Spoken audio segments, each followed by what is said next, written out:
What up, though, One Pride? This is the Roar of the Lions UK podcast, the podcast where One Pride goes truly worldwide. My name is Anthony Fitzpatrick. I'm joined this evening by Ryan McCluskey. It is a Wednesday evening, which can only mean one thing. We are back with the college football podcast. Ryan, how are things? The sun has finally started to die down here a little bit, and we can finally bask in a little bit of cool weather and enjoy doing these pods a bit more. Yeah, it's still not that cool, actually. It's still pretty warm up here. It is not. I've had all the windows open upstairs to try and create a jet stream. Still struggling. Like I say, it's not been pleasant at all. So, but we're getting there. The better, hopefully, we'll have a better night's sleep. So, yeah, we're all better now. I couldn't have fathomed doing this yesterday. No, I'd have absolutely cancelled. I'd have moved this back a day if we were going to try yesterday. There would have been no chance at all. As you probably know if you listen to the pod, we've had a bit of a heat wave over here, and we are not designed to deal with it, and we don't like it at all. But thankfully, it seems to be passing. But you're not here to hear about the British weather. You are here to listen to us talk about college football. And we came back last week. We started off our conference previews that we're doing before the season starts. Only 38 days until the college season starts. Now we had a little look at the CUSA last week, and I mean, to be honest, we're moving on this week to maybe the aptly named, given our weather situation over here, we're going to take a little look at the Sun Belt this week. And you know, let's say that is an apt name because we have been belted a little bit by the sun as the week has gone on here. But Ryan, in fact, no, before I do this, I've got to do our housekeeping first. I said I was going to do that first. So yeah, just before we do get going, just remember, with Aurora Lions UK here, we have a Discord channel. If you are not already part of it, please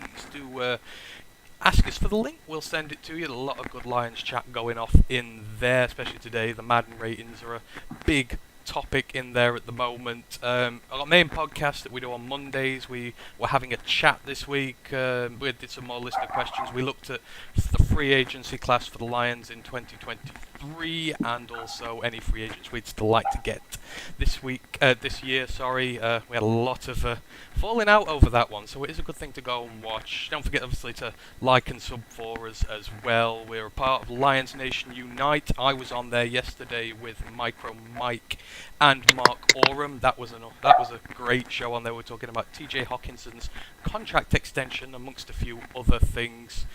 Do go check it out. And of course, we are a Twitch affiliate as well. So if you've got a free Prime sub that you do get when you get Amazon Prime, if you want to throw it our way, we would absolutely appreciate that. And we really do appreciate each and every one of you who do follow us on there. Derrick Barrick is in there today. Welcome to you, Derrick. He says, whoosh, I hear it's kind of warm over there. Yes, he did a little bit. And also goes, Jim Harbaugh's ruffled a few feathers. Yes, the pro-life debate over in America is very, very heated at the moment. And he came out with his comments, as did Mel Tucker. And they are on other sides of the fence from one another, which has just deepened the chasm between Michigan and Michigan State even further. But we're going to leave politics to the side for now. So that is everything in terms of the housekeeping. So as I say, today we are taking a look at the Sun Belt. Second of our conferences we are going to preview. So did the CUSA last week, Ryan. Now the Sun Belt, another one of those leagues that doesn't get a lot of attention. Is one of the smaller leagues smaller conferences out there. But in recent years, their draft numbers, the number of guys they're getting drafted from the division is going up. I believe they reached the first 6 guys this year, went in the top 161 picks. That's a record for them. They've never had that many guys taken that high before. The Sun Belt does, well, it's not definitely near the, it's definitely not near Power 5 status, but it is starting to gain a little bit of legitimacy going forward. And last year, 3 top 25 ranked teams over the season. It's not a bad division to watch, and it's a division where there is potential talent in the draft if you look hard enough. Yeah, it's one of the emerging group of 5 conferences, I'd say. So it's not up there with the best, but it's challenging the likes of you've got the AAC, you've got the Mountain West, and you've got divisions like that. And the Sun Belt is definitely an up and comer. I'd say, with no disrespect to the Conference USA, I'd say it's probably leaps and bounds ahead of there. Right, so you've got some big talent, you've got some emerging schools that have putting together some pretty big win-loss ratios over the last few years and producing more NFL talent than CUSA can really muster. So the chasm, the gaps between some of these conferences are really big, even outside of the top Power 5. Yeah, absolutely. And, there may be a little bit of a gulf in between maybe the bigger teams in the Sun Belt and the lesser ones, but at the top, it is very competitive, and there's a lot of good players coming back this year. We're gonna, as we did last week, we're going to go through the teams. We're going to give you a little preview of all the teams, try and, as I say, put some knowledge out there about the conference a bit more, so that when it comes to draft time, etc., you know a little bit more. Maybe some of the players to keep an eye out on there. It's all good fun. So, as I say, we're going to draft through that now. So, the Sun Belt, it was founded in 2001, so it is one of the newer conferences out there, been going for about 20 years now. The current champions of the division, the Louisiana Raging Cajuns, they had themselves a great year last year. They were a really fun team to watch, and again, one of those three who were ranked in the AP top 25 for quite some time. In terms of the layout of the division, last year it was 10 teams, but it has expanded out to 14 this year. There are a bunch of new arrivals in here. We were talking about the CUSA last week. They are losing a lot of teams going forward, and the first batch of them went this year. So arriving into the division, you have Old Dominion, you've got Marshall, and you've got Southern Miss. They have all joined from the CUSA, and you've also got a very intriguing prospect coming up from the FCS. James Marshall are going to be spending their first year up there in the big leagues. They have obviously dominated down in the FCS with North Dakota State for some time now, but they're not going to be a big fish in a small pond no more. They are going to be a decent sized fish, but in a much bigger pond. And one of the eligibility rules for James Madison this year, they are not allowed to enter the championship game for the Sun Belt, and they are not allowed to enter the bowl. They don't get bowl eligibility, so they can't compete for anything in the postseason this year, but they can send themselves a stable foundation going forward. So the breakup of the teams, the Sun Belt is in divisions this year. It's one of the few teams that is staying in divisions. So you have an Eastern Conference that comprises of Appalachian State, who are the East Conference champions. You've got Coastal Carolina, Georgia Southern, Georgia State, James Madison, Marshall, and Old Dominion. And then in the West, you've got Arkansas State, you've got Louisiana, champions of the conference, champions of the Western Conference and of the whole division. You've got Louisiana Monroe, you've got South Alabama, you've got Southern Miss, you've got Texas State, and you've got Troy. Before we get down into the teams there, honestly, there are some really good teams in there. You had App State last year, you had Coastal Carolina under Grayson McCall, who were one of the best offenses in the entire country. You had Louisiana, who were great on both sides of the ball. Obviously, Billy Napier's reward for winning the Sun Belt was a big hefty promotion to Florida, and he gets to work with Anthony Richardson this year. It's a good slate of teams they've got in there this year, isn't it?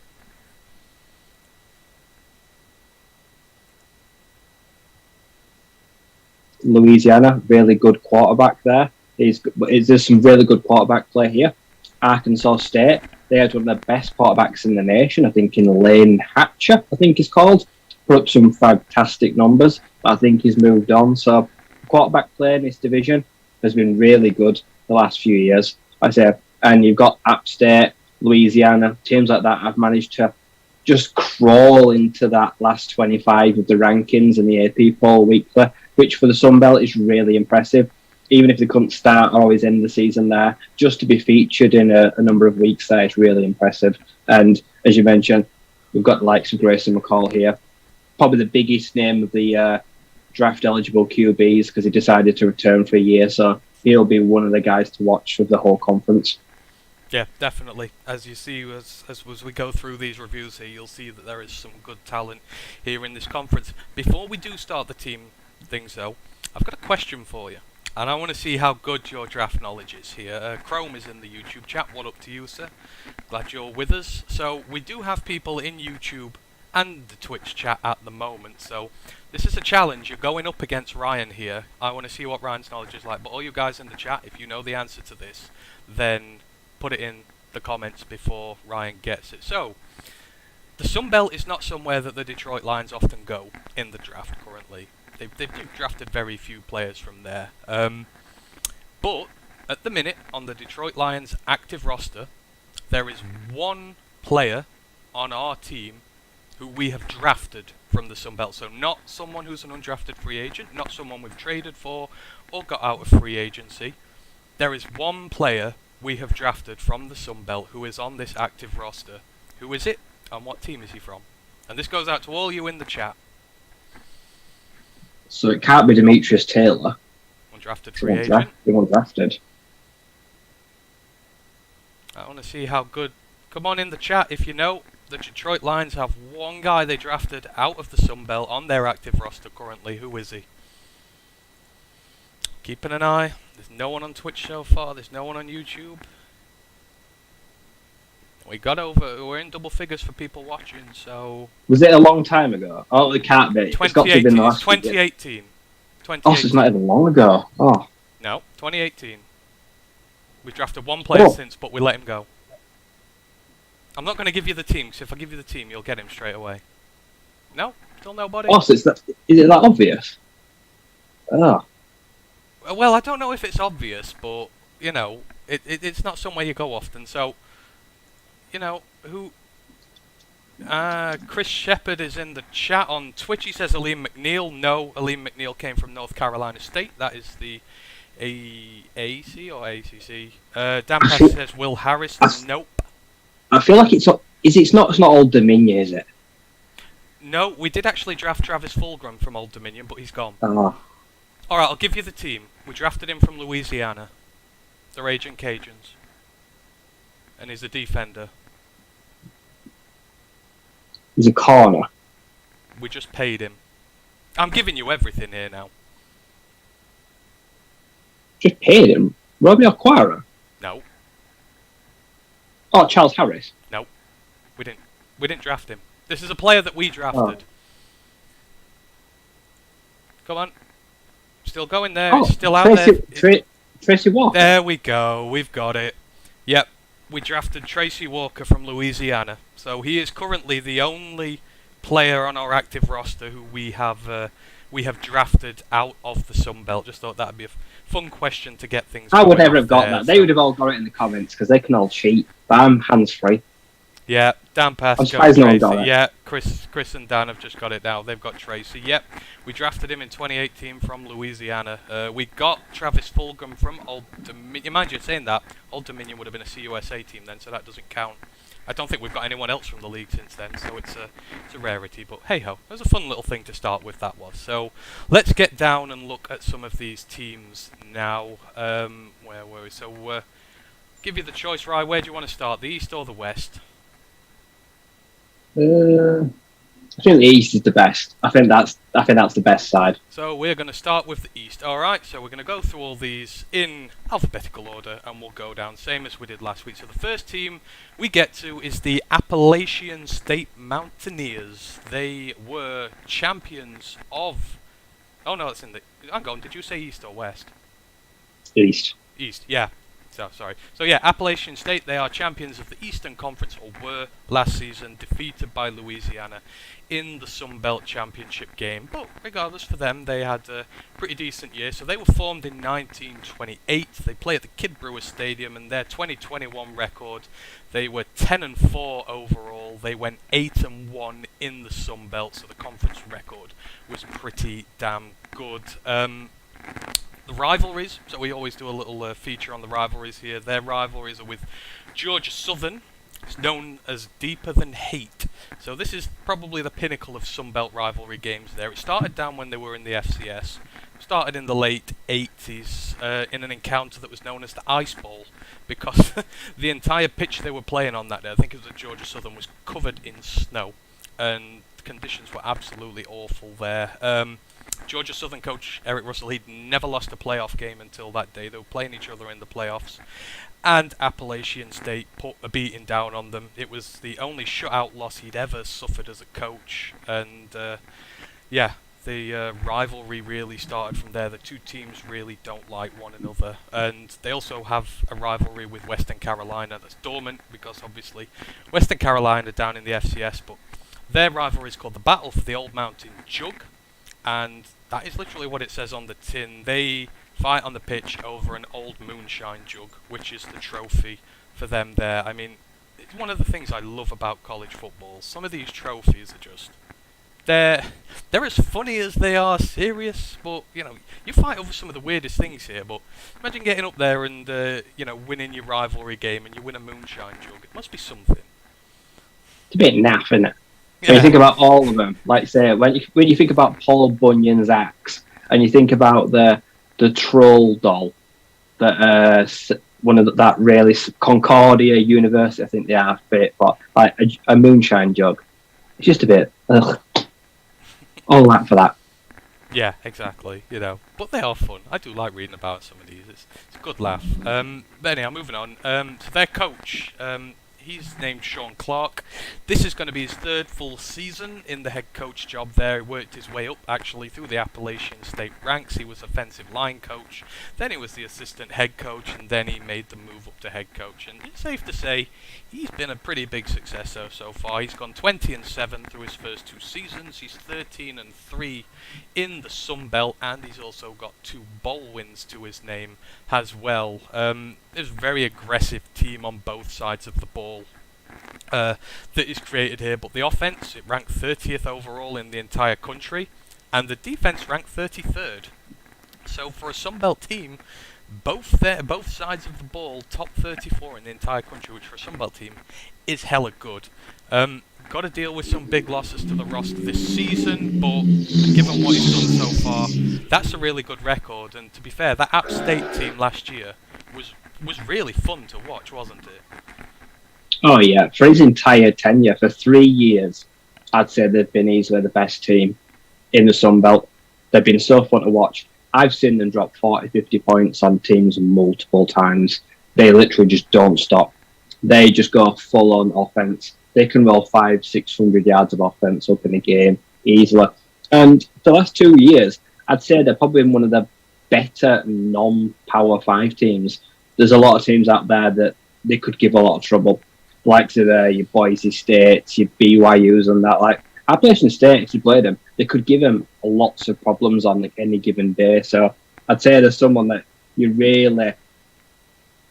got to show a lot of respect to them. There's a lot of these sides here that cannot compete with them, and they've shown it. They've produced some good talent.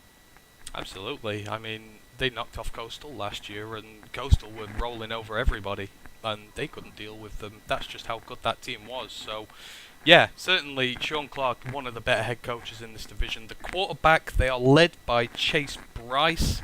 He was originally the backup to Trevor Lawrence at Clemson for 2 years, but then after DJ Wangalele arrived, he left to look for opportunities elsewhere. He went to Duke, where he had an absolutely disastrous season, threw for 55%.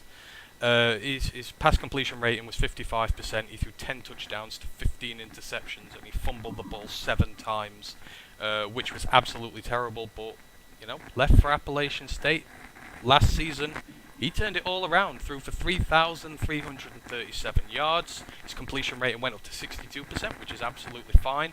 27 touchdowns, 11 interceptions, and he took in a further 3 touchdowns on the ground. The strengths of this team, well, obviously it's built on the defense. Now they've lost a couple of big players this year. Demetrius Taylor, as Ryan mentioned earlier, he's with the Lions now, the defensive tackle, and I fully expect him to make our roster come the end of training camp. They lost DeMarco Jackson, the linebacker, who's gone to the Saints. But, you know, like I say, they were ranked 33rd nationally. They're returning 9 of their starters from last year who've got over 300 snaps of experience. So that's a lot of production that you've coming back. And, like I say, this is a very aggressive defense. So, you know, with all that experience in there, do expect them to still be really good at what they do. They've got penalty issues, but that comes with the aggressiveness of the defense. It wasn't as big a problem as what you get out of it. On the offense, the running game, they've got a 1-2 punch. Nate Noel, he went over 1,000 yards last season. Cameron Peoples had over 900 yards. That's 2,000 yards between the pair of them, pretty much. They've historically been really good running the ball there anyhow. Probably going to lean on these guys a bit more this year because they've lost a few of their wide receivers, but they're returning 4 of 5 on the offensive line, so that's hopefully going to help their run game carry on doing what it does best. The weakness, maybe, for this team next year, it's more a possible weakness than an actual one, but the passing offense. They've lost some key cogs on that offense there. They've lost the wide receiver Corey Sutton. He was their best guy last year. They've lost the 2 guys on the depth chart at wide receiver behind him. They lost Bear Hunter, the offensive guard, the only one of the original who's not coming back. But as I say, this was a unit that was ranked 30th nationally. The success was built on the passing game, and Bryce is in his 2nd year now, so depending on what they do, expect them to still have a decent passing game there. It might be an issue that they've lost so much, but the jury's out. This team does pretty well on the whole. I mean, looking by the quarterback, the defense is good. The offense needs to renew a bit, but college teams have to do this all the time.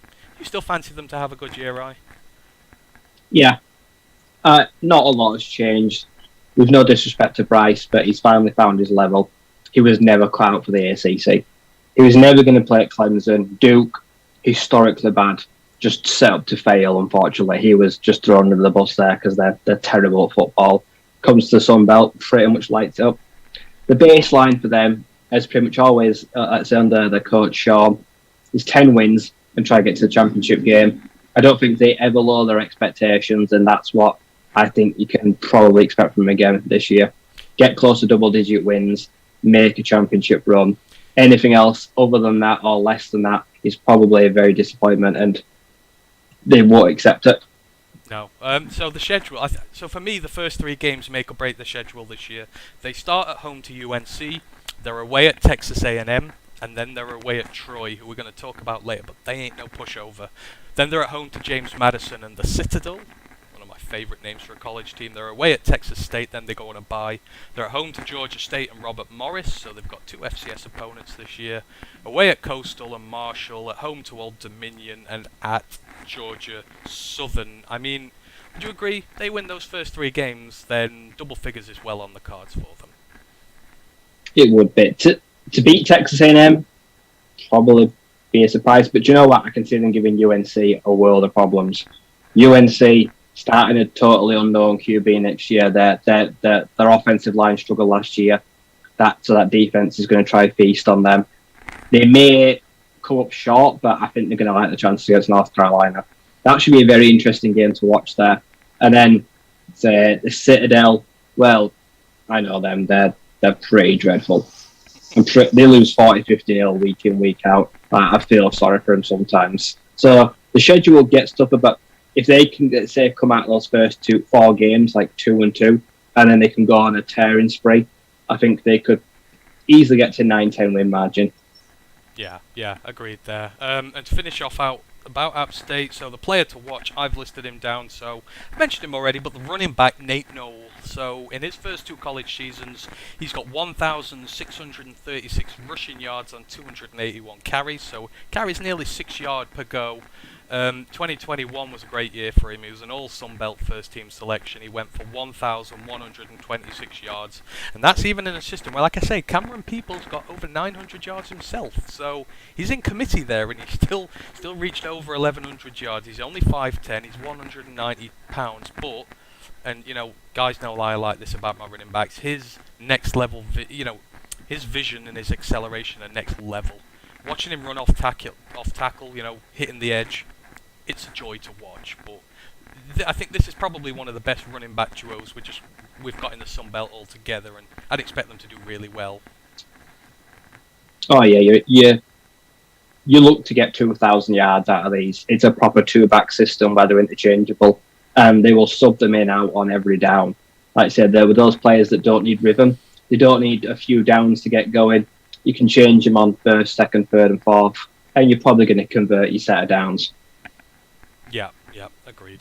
Right, moving on. Coastal Carolina Chanticleers up next. One of yours and mine favourite team to watch over the last couple of years with Grayson McCall at the helm. They were established 2003, play at Brooks Stadium. Their 2021 season, they finished 11-2 overall. They were 6-2 in the Sun Belt, had a couple of damaging defeats there, but they boast one of the best offenses in the country. Their rivalry game is against Liberty, and this has actually got a really interesting history. So they used to face off in the Big South in the FCS, at the start, sort of in the noughties. They had a brief hiatus because Liberty came up to the FBS first, but Coastal have followed them, and the rivalry has resumed again. It's produced many classics over the years, but for me, this rivalry should be called the Battle of the Blocked Field Goals. In 2013, Coastal Carolina, they blocked a last-second field goal to win 55-52 in double overtime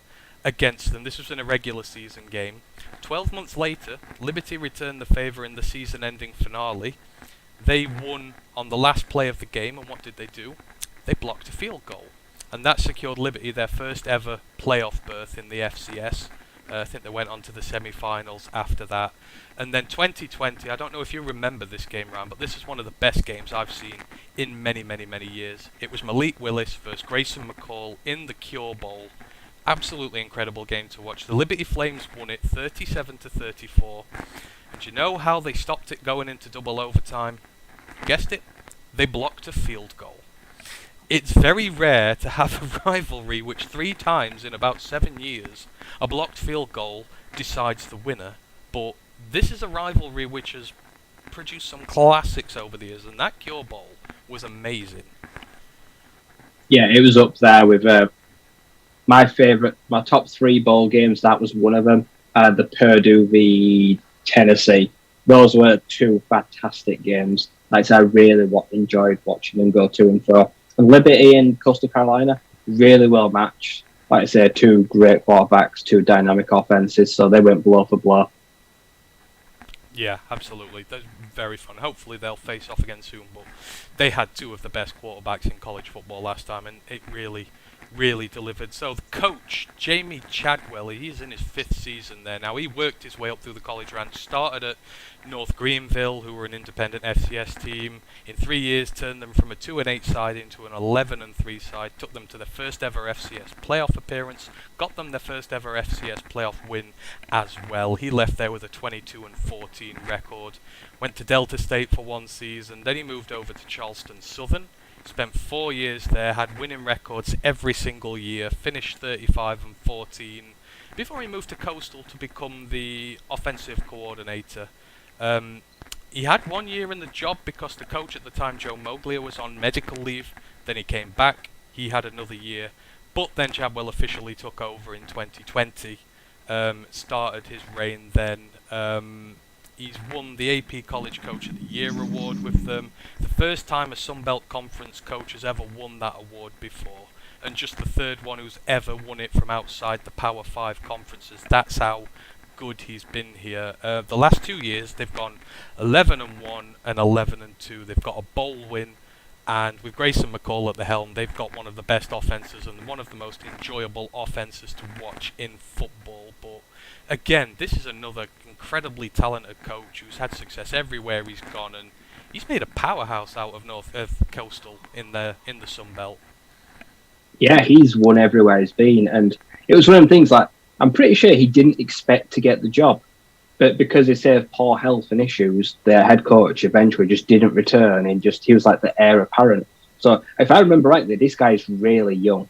Like I said, I'm sure he's on in his 30s. He's one of the youngest head coaches, I believe, in the FBS. No one quote me on that. I feel like he's very up and coming. And that team of 2 years ago, where you had the wide receiver, like I said, they've lost a lot of talent as well. They did really well last year, because like I said, they've had Lehigh, CJ Marable, Isaiah Likely. Like I say, they've had players like that have been and gone. So this year, they should be just as good replacing the talent. But that offense has been ridiculous to watch. Like, I remember when they took on BYU on really short notice. They didn't even plan it. They were unbeaten at the time. They put their unbeaten record on the line to take on BYU at 3 days' notice. Like I said, they're fearless. They don't fear anybody. And they were willing to risk it all to play a massive team on with very little practice because of COVID. They lost an opponent.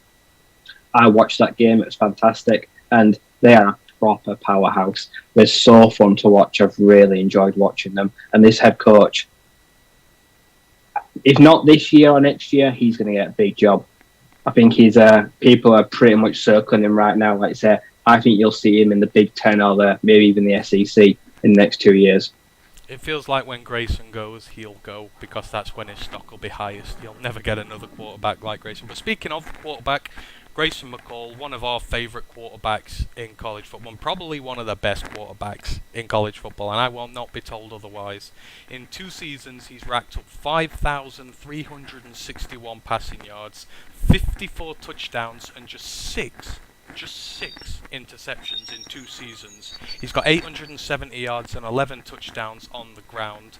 He's set a new FBS record in passing efficiency at 207.6. That eclipses the previous record set by Mac Jones, who was 203.1, and Joe Burrow, who was 202.0. So your passing efficiency, it's not just passing accurately, it's passing into the receiver's hands so that they can get yards after the catch. It's how efficient are your passes, how much production do you get after the pass.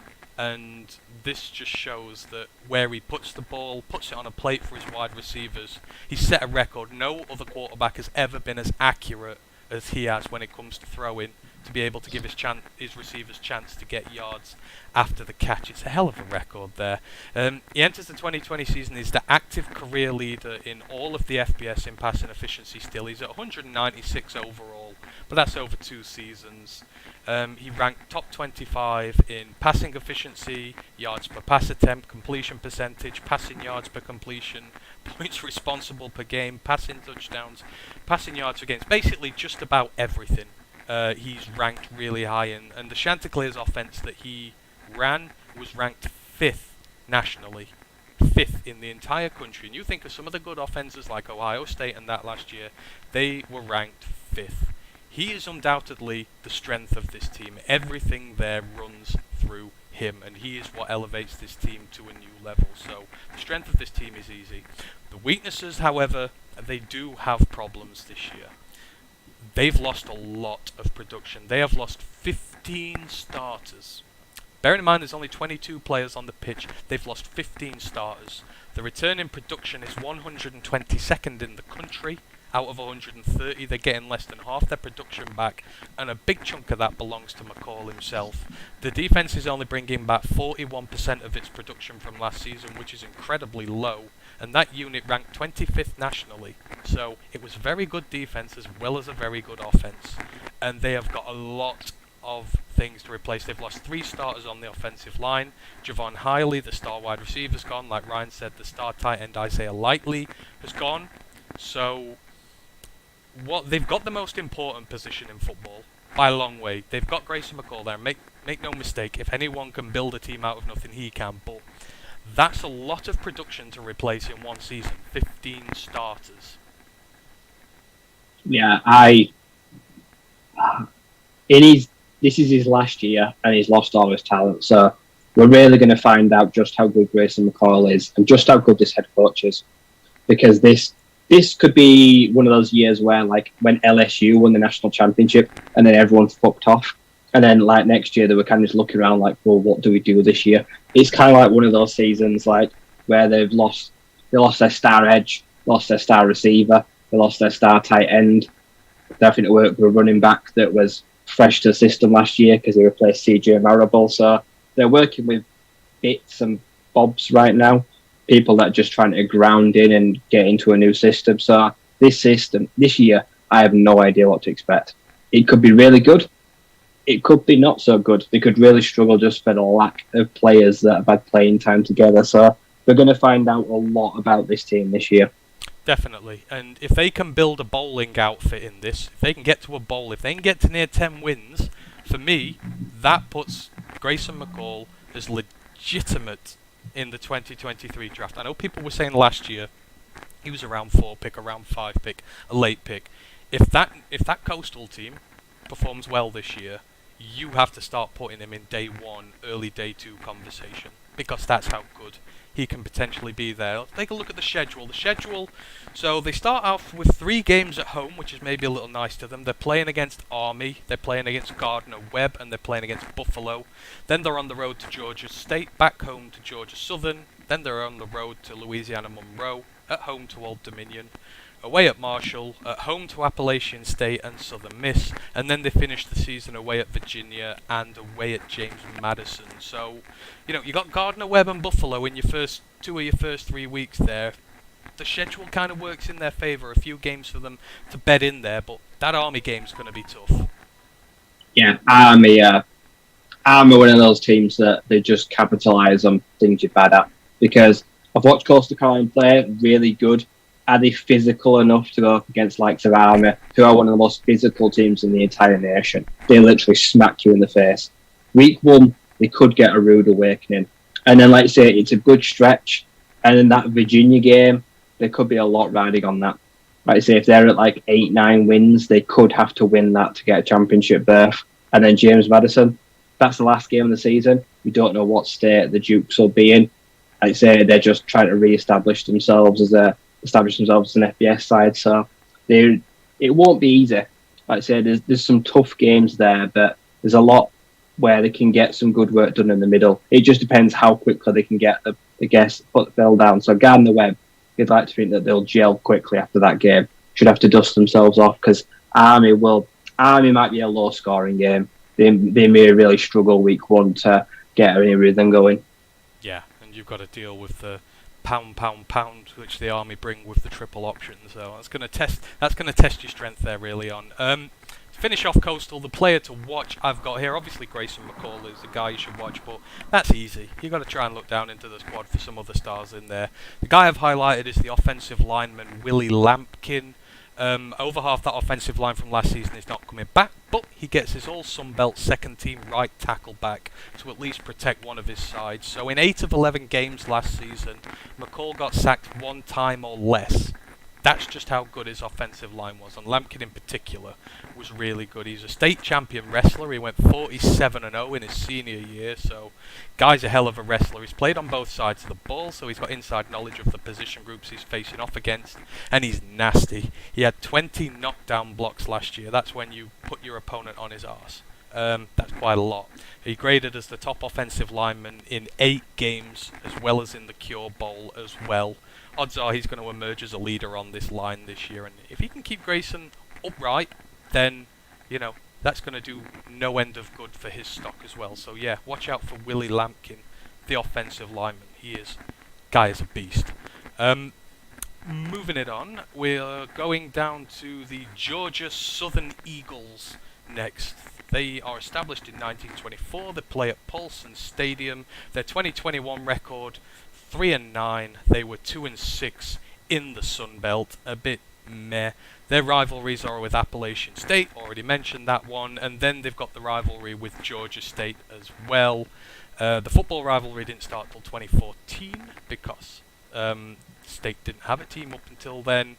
And this is all to do with them hiring an AD from Appalachian State who they hate, and he started saying some very nasty things about them. Of course, you've got the inside rivalry there as well, the in-state rivalry, so these two teams really don't like one another. They do have a trophy that they have for this rivalry, but it's a trophy encompassed on all the sports that the two universities base in, so there's nothing actually for winning the football game itself.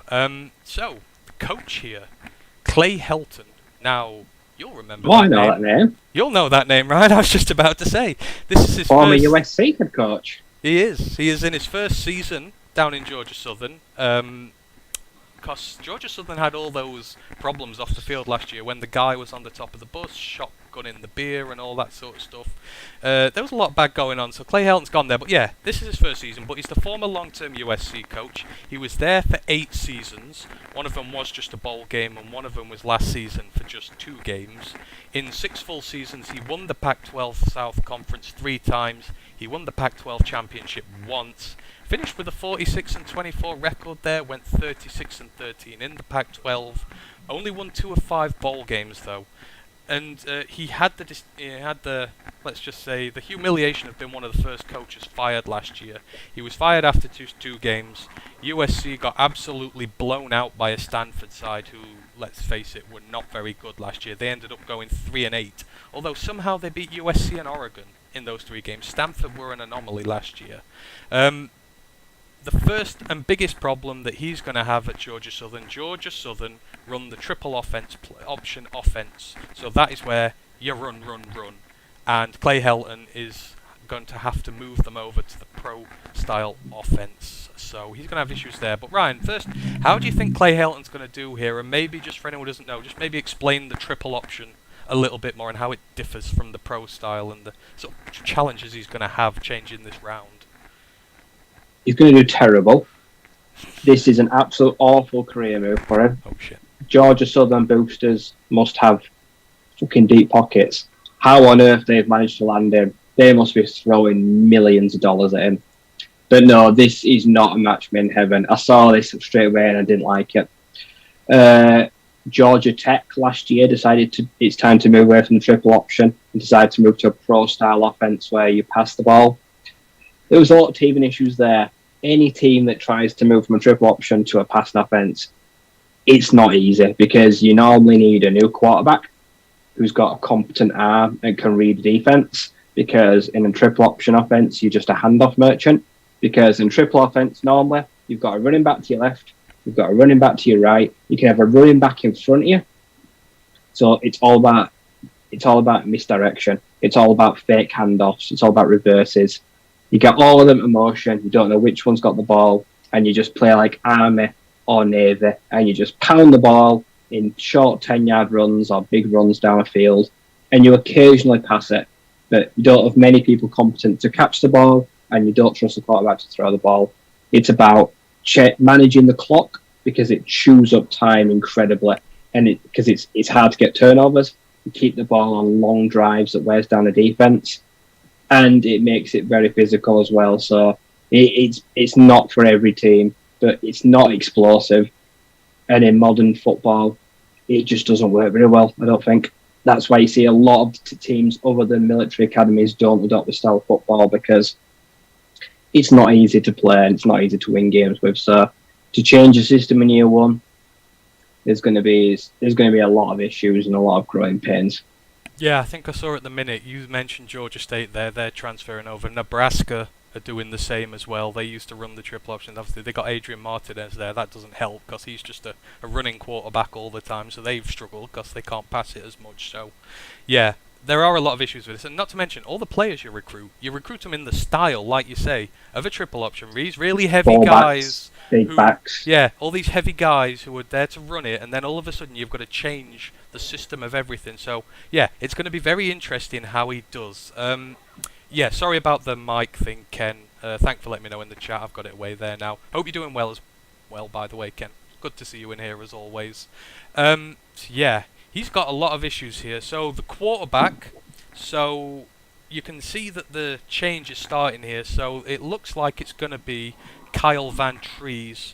He is a 6th-year graduate who has just transferred in from Buffalo. He spent 5 years there. The numbers don't jump off the page. He's played 35 games. He's thrown for 4,755 yards. Completion rating's a smidge under 60%. 25 touchdowns, 13 interceptions. Obviously, Helton's drastically changing the look of this offense, and it's his first year. He seems to have gone down the road where he's brought in an experienced guy who's, he's worked in the pro style before. They worked the pro style at Buffalo.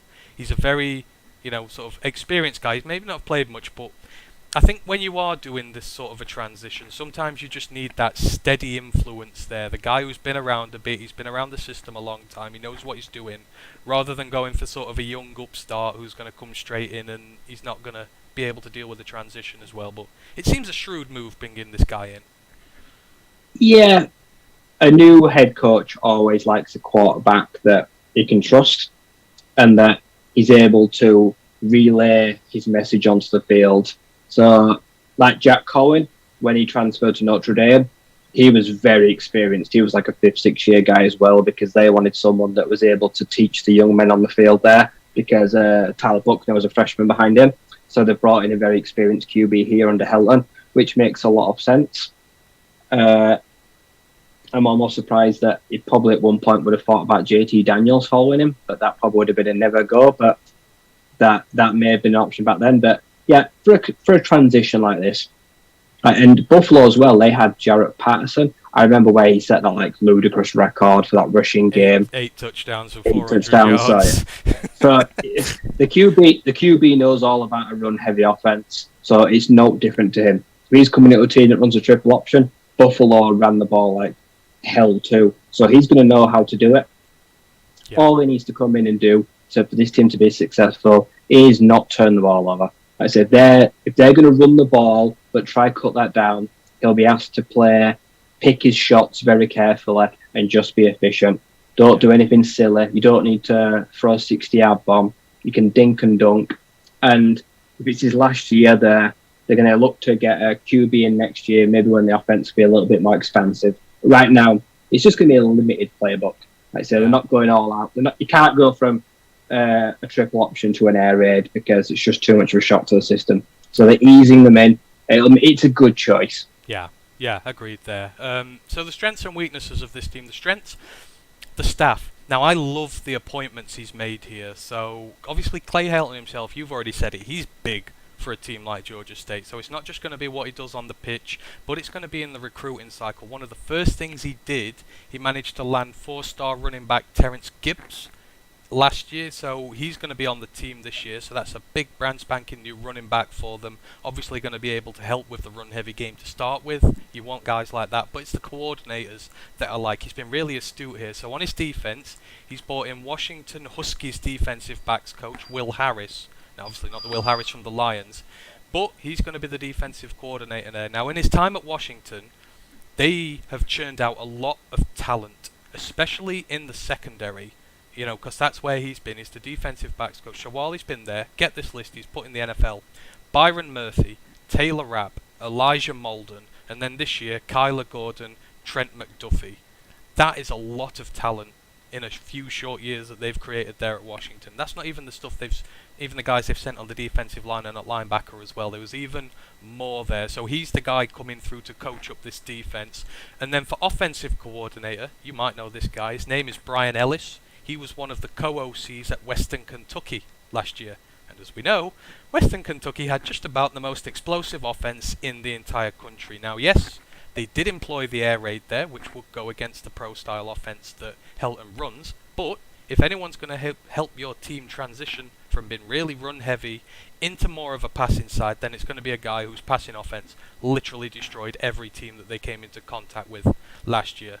There's some very astute signings, and they've also done some good transfer work as well. They've got Jeremy Singleton in, the Houston wide receiver. He could be primed to go big this year. In terms of the weaknesses, the team was really bad last year.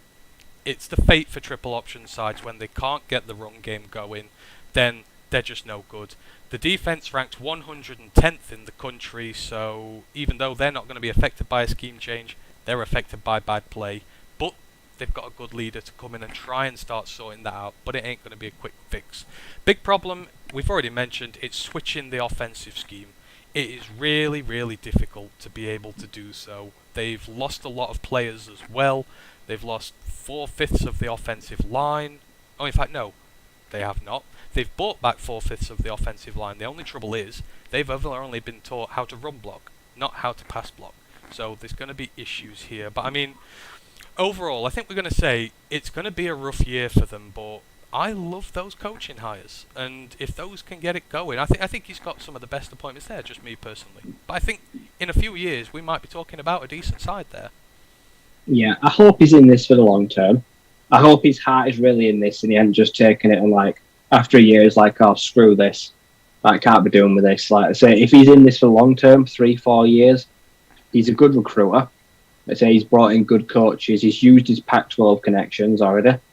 Brought in a very good, talented defensive coach. Then he's gone with an offense, like I said, that someone's going to spread out the offense. Someone that's going to help that. Like I say, he's got an offensive line.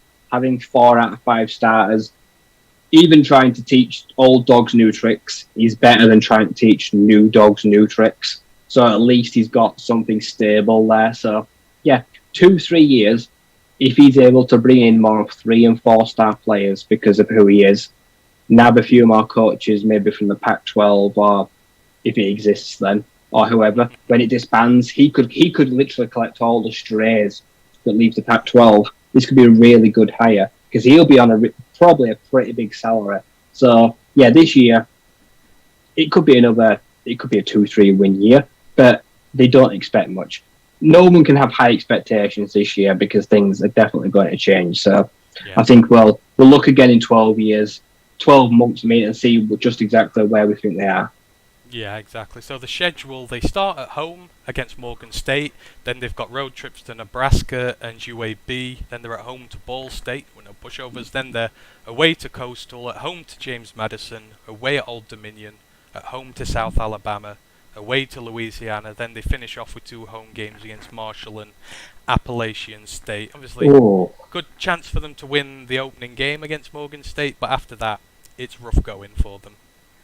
Yeah. It goes downhill from there. Even the Old Dominion game, which I know ODU aren't very good, but even that could be a struggle by then if they're trying to still figure out bugs in the offense. Yep, absolutely. However, like all teams, they do have some decent players to watch in there, and the player to watch I've circled here, the cornerback Derrick Canteen. He actually missed the 2021 season, most of it with a torn pec, but as a freshman, he had an amazing year. 48 tackles, 6 interceptions, 10 passes defended, a forced fumble which he recovered and took back to the house for a touchdown. The defense ranked 102nd against the pass last year. It was very poor. So this is a guy who produced well in his first year. He's going to get a lot of opportunities to rack up some stats this year. And as I say, his new defensive coordinator has spent his last 4 years creating stars at Washington in their secondary. So I fully expect this guy to be able to capitalise on that. So keep an eye out for the name Derrick Canteen, the cornerback. Right, we will move it on. So, we'll stay in Georgia. The Georgia State Panthers. 2010 they were formed. They play at the Center Park Stadium. Their record in 2021, not bad. 8-5. They were 6-2 in the Sun Belt. The rivalries with Georgia Southern, we've already discussed that.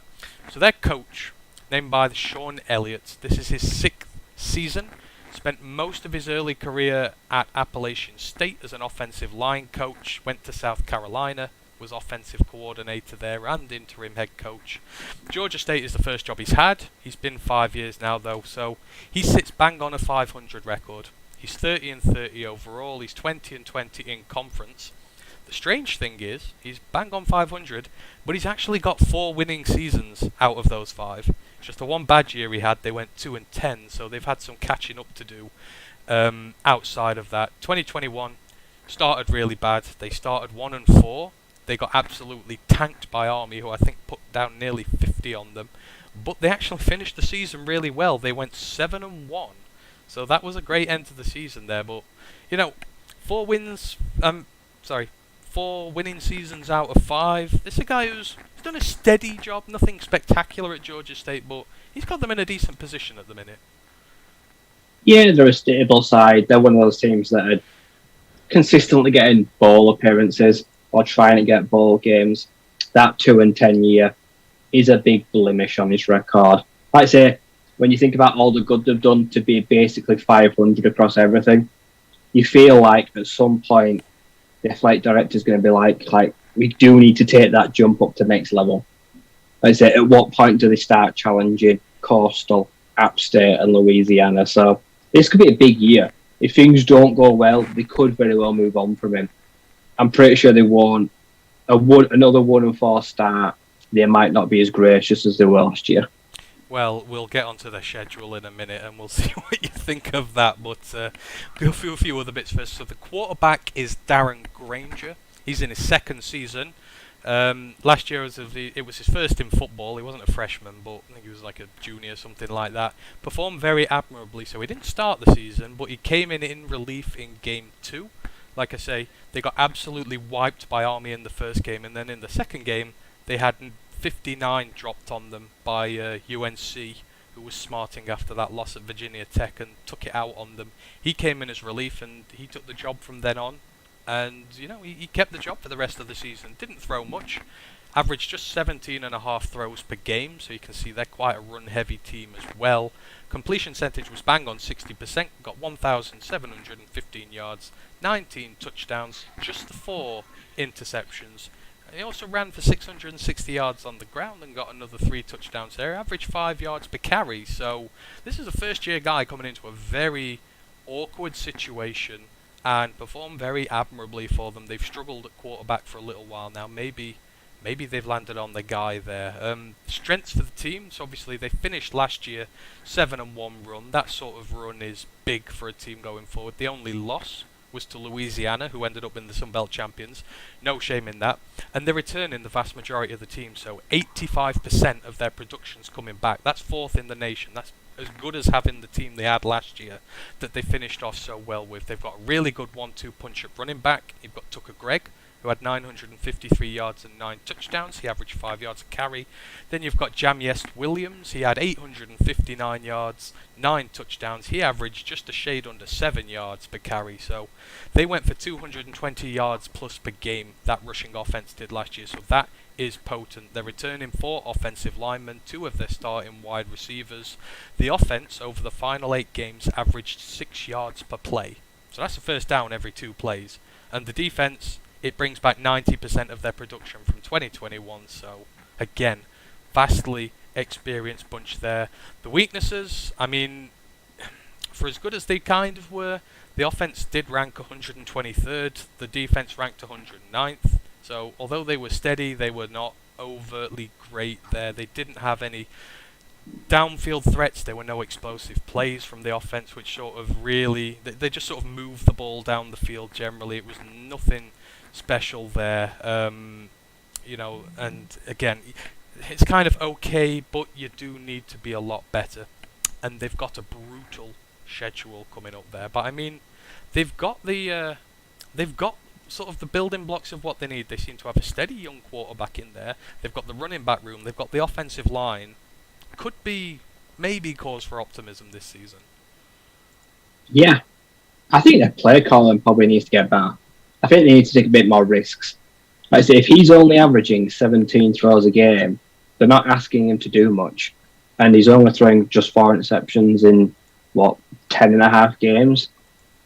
Get him to throw the ball a bit more.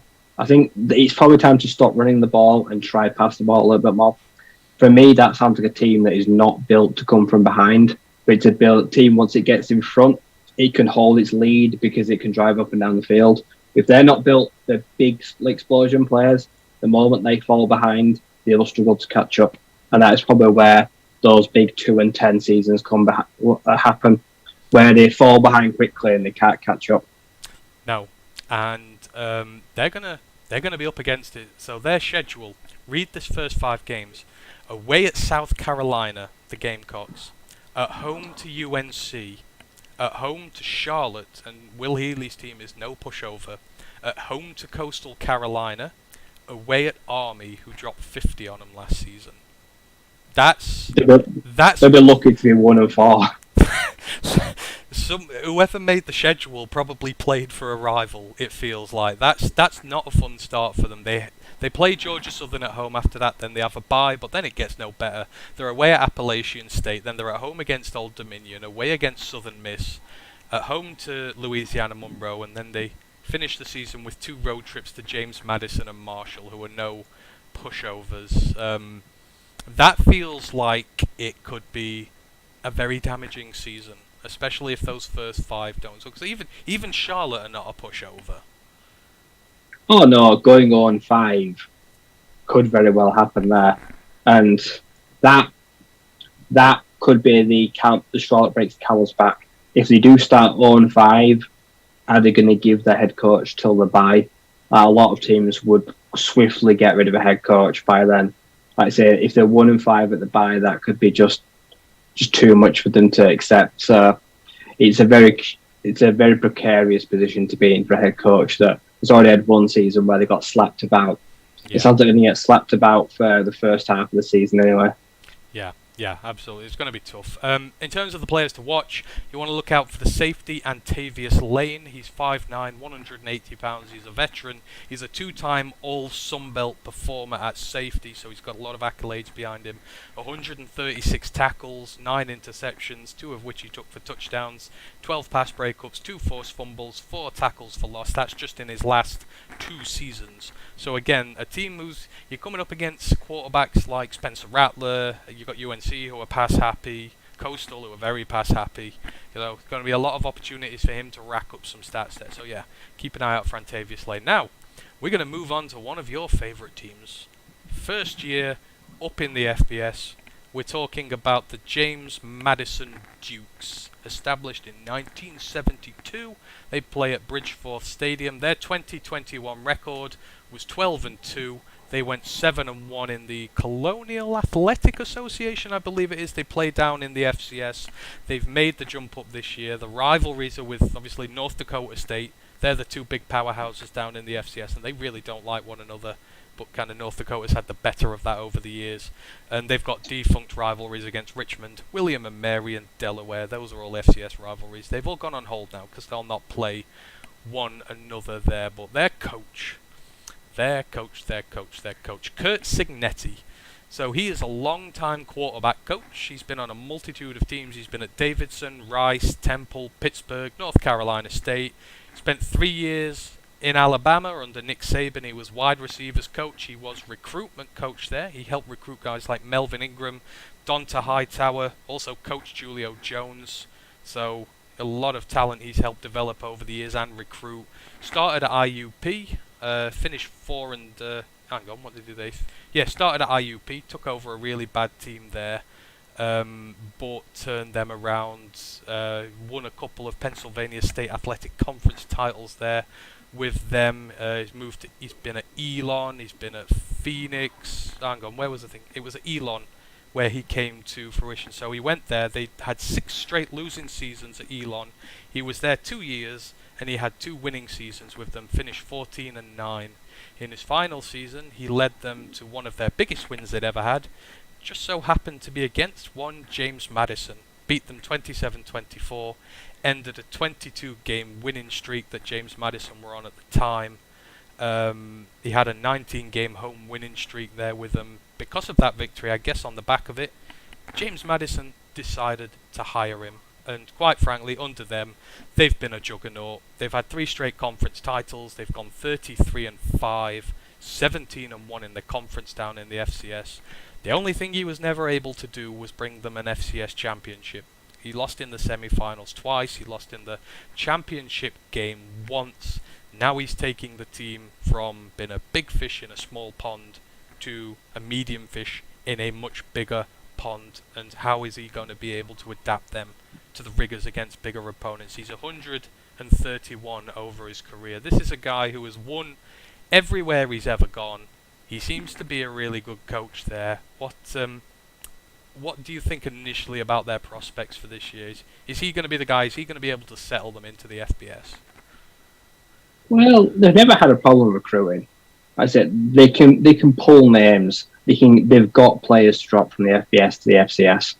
They've produced elite level running back play in the last few years. They've had some good defensive back play. We know the defensive back that we spoke to, the safety.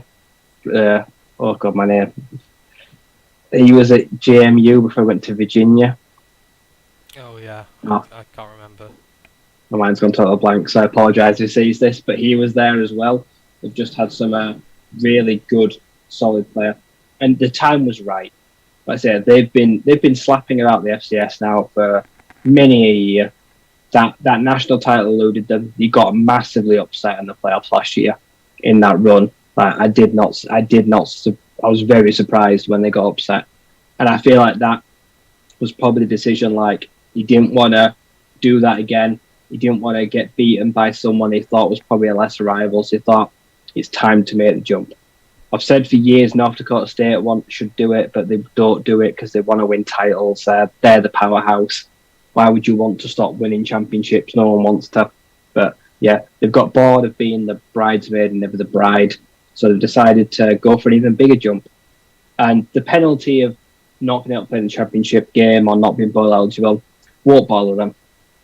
Like I said, even if they did win 6 or 7 games, I still don't think they won't care they got a bowl game, because that would be a huge return on a year. So I think they'll probably have... It'll be an interesting adjustment, but I think they'll certainly hold their own in the Sun Belt. Like I say, against likes of Georgia Southern, Georgia State, teams like that, like they're no mugs. Like I say, I expect them to put at least one surprising victory in conference this year. Yeah. So we'll go through a little bit about them. So the quarterback, D'Angelo Amos. That's it, D'Angelo Amos. Yeah. He's the former JMU safety, so he speaks very highly of them. He got him an FBS position. We had him on our podcast. How did we forget? We've interviewed D'Angelo Amos. Good Lord. Yeah, you are absolutely right. So a little bit more about James Madison. So their quarterback, he is new because they lost their starter this season. So Todd Centeio, he has spent 5 years in college, but last season was his first as a starter. He spent 3 years at Temple, transferred over to Colorado State, and in his second year he got the starting job. And his stats last year, not bad. 2,958 yards, 15 touchdowns, 10 interceptions, 60% completion rating, rushed for 440 yards and 2 touchdowns on the ground. So, not the biggest dual threat guy, but he's got it in the locker if he needs it. And they've also bought in Duke transfer Billy Atkins as competition, but it's likely Centeio gets the job here. The strengths of this team, so obviously the coach. Kurt Signetti, he's a winner by nature. Always has the teams playing at a high level. It is going to count for something that they're coming up with such an experienced coach who needs to win and wants to win. The trenches are where they're really strong actually this year. I mean, the Duke's offense was... I don't know about you, Ryan, but I'd say it was already sort of nearly FBS quality with some of the guys they had in there.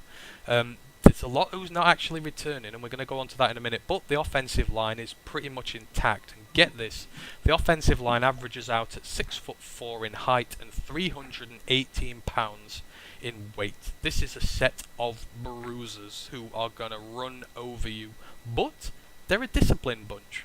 You would think that there were some penalties in there, but they were one of the better teams last year when it came to giving up penalties. And on the flip side, the defensive line is also pretty stacked as well. So yes, they are coming up to a bigger degree of opposition, but their trenches are in decent condition, which is going to mean a lot for them going forward. On the weaknesses side, obviously, I've already mentioned it.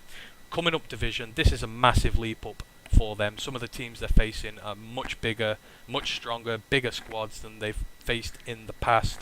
So you've got to adjust to that first. It's going to take time for them to adjust. You're going to have a lot more players smash mouth in your face, giving you as good as you get, which sometimes they didn't always get in the FCS. But the big problem they've got is the return in production. They're only getting back 56% overall of what they had last year. So nearly half of that dominant FCS team last year is gone. On the offense alone, they've lost a quarterback, they lost their starting running back, and they lost all but one of their wide receivers. Now, they've been decent in the portal. Obviously, they got Centeio at quarterback. They got AJ Davis, the running back out of Pittsburgh. They've got Kobe White, the wide receiver from Boston College. He's had a few injury hit years, but was highly touted at one point. And if they can get him going, he'll be a big player for them. But it's going to be a lot of new players who are coming in. They're not used to the way GM play yet on both sides of the ball. This is going to be one huge bedding in period for them, and it was probably a year they could do without only coming up with half of that production. They probably would have liked more of that team intact, but you know, at least they're trying to make efforts to fill up the gaps. Yeah, they'll be able to scoop up. The portal is still absolutely rammed. We are literally a month and a half away, and if I had to guess, I bet there's at least 1,000 players still in the portal that one have to pick a team, or two have to just take the name out. And being an FBS team now, I imagine that means they get more scholarships. I feel like they'll be able to recruit a bit better now. Not being FCS, they might be able to bring in more players. So I see James Madison being able to scoop up some extra talent from the portal and bring in some other thing. Because it comes, like I say, the Nick Saban school of recruitment. Like I say, they kind of were like a mini Bama in FCS. So they've got that draw. They will be able to pick up some players that do want to drop down a level. And UAB, Liberty, teams like that, they had to do it as well. like I say, they've not been in the FBS that long. Like I say, they had those. Everyone in their first year must have struggled. I imagine the Flames probably struggled in their first year as well. They've only been in the FBS about 4 or 5 years, so it's nothing new. Like I say, they just want to hold their own, test the water this year, and then next year, if they do supersede expectations, they will draw a lot bigger class of recruitment. Yeah, agreed. So the schedule, actually fairly kind to them to start with. So they've got 2 home games to start with. They play Middle Tennessee and Norfolk State, so a good chance they can go 2-0 there. Then they hit the bye week, so they've got a chance to regroup very early. Afterwards, it's a bit harder. They're on the road to App State. They're at home to Texas State. Then they're away to Arkansas State and Georgia Southern. They're at home to Marshall. Then they're away at Louisville, which is going to be a big one. Away at Old Dominion. Then they finish at home against Georgia State and Coastal Carolina. So the kind of first half of the season is a little more forgiving, but they're struggling towards the end. Then they're going to take a bit of a pounding in that second half. Yeah, App State is the first real test. Like I say, you're going up against one of the perennial powerhouses, so that's probably where you see, do you belong here or not? Like I say, Norfolk State, I'm pretty sure Norfolk State, they're a lower FBS, higher FCS side, so I'd like to say they could win that game if they really wanted to. Louisville, just don't get embarrassed and don't get anyone injured. That's all I'll be thinking about. Like I say, don't get slapped around too much. And then at the end of the season, could play party pooper to Coastal Carolina. Like I say, if things have been fairly good, that would be a game where they really want to just go all out and try establish themselves. That's all. That's the word this year. They want to establish themselves in the FBS. Yeah, agreed. And then just finishing off with James Madison, the player to watch I've got here, the wide receiver Chris Thornton. He blew up last year. 83 receptions for 1,097 yards and 13 touchdowns, had a rushing touchdown as well. Obviously, JMU, they're returning a healthy O-line. They've got a decent passer that they've brought in there, so that should put him in a position to be able to get a lot of targets. And there are some teams there that they can go off on, especially early, so expect to see him do well. James Madison do produce some good receivers. Moving swiftly on, we've got the Marshall Thundering Herd next. Established in 1895, one of the very, very old teams, play at Jones C. Edwards Stadium. Their 2021 record was 7-6. They were 5-3 in the CUSA. So this is one of the first teams we've got jumping from the CUSA over to the Sun Belt. Their rivalry games are against Ohio, named as the Battle for the Bell. And yes, they do get a bell for winning that game. And there's one against West Virginia as well. It's called the Friends of the Coal Bowl, and your reward for winning that. So it is a trophy where you have a piece of coal which is shaped like a football. It's got a carbon base around it, and it's then on sort of a carbon little platter as well. I've got a picture of it here. I can't show it, but it's one of the weirdest looking trophies I've ever seen. Look for it. It's called the Governor's Trophy from the Friends of the Coal Bowl. It's honestly one of the weirdest things I've ever seen, but it does look pretty cool there as well. And then they've got a rivalry against East Carolina. That's actually quite a tragic one. It's a friendly rivalry between them. There was a plane crash back in the 70s after one of the games, and they sort of bonded in the wake of that. One of the teams was impacted by that, so sad, but nice to see that they've kept in touch all these years afterwards, and there's still a lot of friendly feeling between them there. So the coach, Charles Huff, he is in his second season here. He was an offensive line and running backs coach at various teams. He actually recruited and developed Saquon Barkley at Penn State. Then he went to Alabama as an assistant head coach and running backs coach. Over his career, he's actually worked under James Franklin, the Penn State head coach, PJ Fleck, I think he's still at Minnesota at the minute, and Nick Saban. So that's a sort of some good coaches he's worked under there. And this is his first head coaching job. Decent first season for them. They finished second in the CUSA. In the CUSA East, sorry. They had just won it the year before, but I mean, they finished behind Western Kentucky. They were one of the best teams in the FBS last year, especially that offense, so that's kind of understandable that you finished second in there, but you know, that's a pretty decent first season for him, but he's gonna have his work cut out this year. This gap from the CUSA to the Sun Belt is big, isn't it? The bottom teams, yeah. I think when you look at like App State, Western Kentucky, like Louisiana, the top teams in CUSA, I think they're probably evenly matched. But everyone below that, the gap's really big. Like say the gap from like Old Dominion to like one of the middle teams in the CUSA is very big. So like those they don't draw too big comparisons. Like I said, I think Marshall, they could definitely hold their own because I know their quarterback. He's good. Yeah, and you know, like I said, the coach is very experienced. He's worked under some of the best coaches going at the minute, and he's recruited some big names, developed some big names. Hopefully, he's able to sort of do the same there with them over a period. But you know, it's a good first year. Finished second in the CUSA. There's no shame in losing to Western Kentucky last year, is there really? That was just a ridiculously good team for the CUSA. So the quarterback. So this is another team that's lost its quarterback. They've just jumped conference, and they've lost him. So the quarterback last year was Grant Wells, but he's transferred. Oh, is he gone? Yep, he's transferred to Virginia Tech. He had, however, he had a 16-13 touchdown to interception ratio last year. So that might not be a bad thing for them. So he did. Yeah. I remember last year, I think it was one game where I think he threw either 6 or 7 interceptions. There was one game where he had a complete meltdown. Yikes. So yeah, it remains to be seen what the loss is. So they've replaced him with Texas Tech and former Utah State transfer Henry Colombi. So he looks like the guy who's going to replace him at the minute. From everything that I've seen and read doing the research for this, he looks like he's going to be the guy. He's in his 5th season, does not have a full season as a starter. But at Texas Tech, I don't know, you know a bit more about Texas Tech. Have they been sharing quarterback duties over the last 2 years? Because he seems to have like a half and half split there over the last 2 years. Do they share their quarterback production? Yeah, him and Tyler Shook, the old Oregon quarterback, they split snaps. So I saw a bit of Colombian Shook, and it didn't work. It did not work at all. They took them off repeatedly, and Eric Izukama, their star wide receiver, did suffer. Yeah, right, that's fair. That explains it, because I was thinking this just looks a bit weird, and he's not had any injuries. However, his career line, 258 of 384 when it comes to passing. It's actually a 67.2% completion rating, which is pretty damn good.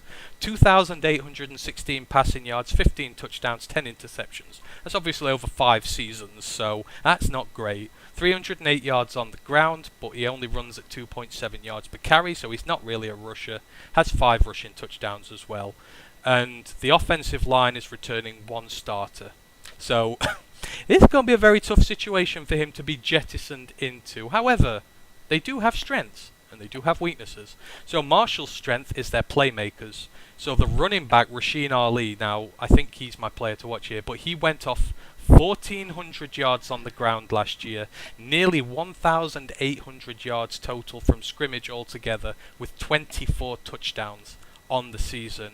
They've also got Corey Gamage, the wide receiver. He had 900 receiving yards to his name there.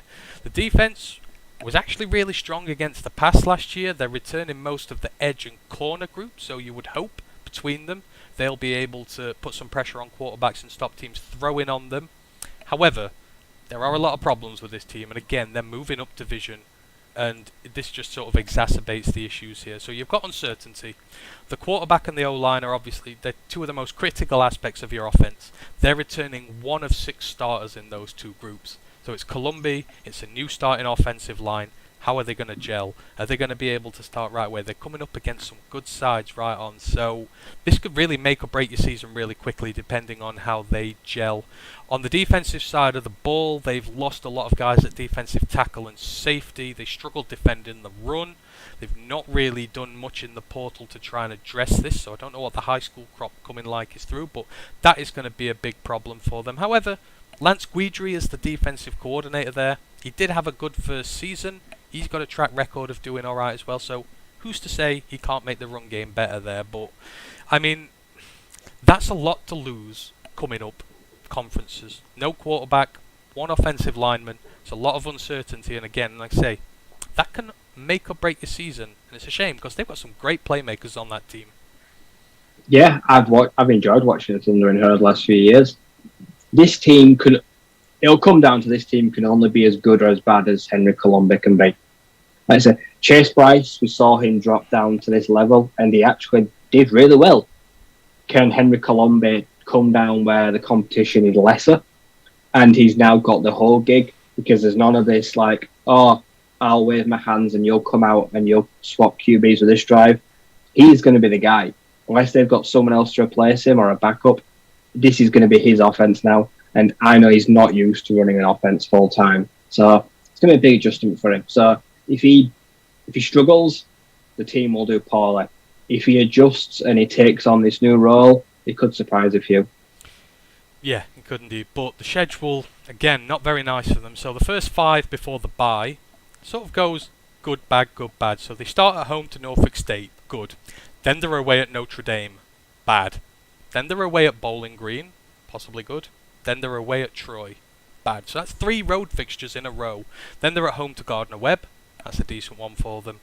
But then after the bye, it's pretty brutal. They're at home to Louisiana, reigning champions. Then they're away at James Madison, at home to Coastal Carolina, away at Old Dominion, at home to App State, away at Georgia Southern, then home to Georgia State. That Notre Dame game early on is not going to be pretty, but there are some fixtures that if they get it right early, they could chalk up some early wins there. Yeah, like I say, the Gardner-Webb game, that is one they'll look at where they'd like to put on probably a strong performance offensively. ODU as well. They're always a team that they're always a game that teams should be circling, because I know how bad they've struggled over a few years. Football there really struggles, with no disrespect to them. So seeing them there, but yeah, they will not have anywhere near the success they had in the Conference USA. And that's not because the conference is much harder. That's because they have lost a lot of talent. They are breeding in totally new blood. And this is not the quarterback of the future, I say. This is probably his final year, and he's just used his last year of eligibility somewhere where he can be a starter. And that's doesn't always work out well with a transfer QB like that. No, it doesn't. Right, finishing off with Marshall, their player to watch, I've mentioned him already, Rasheen Ali, the running back. He broke out as a true playmaker last year. He got 1,800 yards from scrimmage, 24 touchdowns. If he can post another 4-digit rushing season, or at least close to it, get some touchdowns, given the fact that he's playing in a tougher conference, he's running behind a brand new offensive line with a brand new quarterback. If you put up some big numbers this year, you're putting a big ass light on you saying, take notice of me, I am a legitimate star. So I would expect to see him, especially with all the changes, I would expect to see them lean heavily on him, and I would expect to see him do well again. So watch out for Rasheen Ali, the running back. Alright, you just mentioned Old Dominion there. Well, they're next. The Old Dominion Monarchs, established 2009. Another one coming over from the CUSA. They played the SB Ballard Stadium. They were 6-7 last year. They went 5-3 in CUSA, so they were above 500. The rivalry there is with Norfolk State. That's a crosstown rivalry and a friendly one by all accounts. Old Dominion winning that series 4-0. The coach, Ricky Rane. I think it's Rane or Ran. Ricky Ran, I'll call him. Third season there. He's another coach who's gained a lot of experience before coming a head coach there. He's been a coach at pretty much every offensive position. He's coached quarterbacks, tight ends, running backs. He was offensive coordinator at Penn State. His first year at Old Dominion, they didn't play because of COVID. So he's actually only got one playing season there, although he's been there for 2 years. So yeah, they went, as I say, 6-7. They actually started 1-6. And they started 1-6, and they ended up finishing the season 5-1. They had a 5-game winning streak to hold out the year. Then they got to the bowl game, and then they got absolutely destroyed. I think it was by Toledo, if I remember rightly. He's rebuilding at Old Dominion, so results now are not the biggest thing in the world. But what he's doing, he's building through high school recruiting. So he started from the very bottom here, and he's really trying to get the kids in, recruit them, build the team from scratch. So he's actually done pretty well. In 2021, he had the best local recruiting campaign of any head coach ever at Old Dominion. He got most of the local youngsters there to be able to go. He also landed their highest ever rated prospect. This was 4-star wide receiver Peter Kikwata, who I believe will play for them this year. The highest recruit they've ever managed to get down there at Old Dominion. So this is a guy who, I mean, obviously at Old Dominion, it's a smaller school. You know, to get a good team, you're going to have to build through high school, but he's going about it the right way. They had a decent season last year, and the recruiting results speak for themselves. They could possibly be onto something here. Yeah, there's someone that looks in-state first. They tried to keep local kids around because having that almost international reach is something they don't really have. Like I say, if you go back for the last few years, I could only think of just Taylor Heineke. They've only produced one NFL player of note, probably in the entire time they've been formed, I guess. Because like I say, they're a pretty new footballing school, so they're kind of starting from scratch. Like I say, they're basically like 13, 14 years old, which is like a toddler in the football world. They're just finding their feet, so they're trying to do things the right way. They're trying to stop kids going to Norfolk State and crossing that town back divide. So they're arguing and fighting over the local talent, and they're building. Like I said, they are trying really hard to become a strong footballing program, which is not easy. Because I'm pretty sure they're good at other sports as well. So they're trying to branch out now into the football market.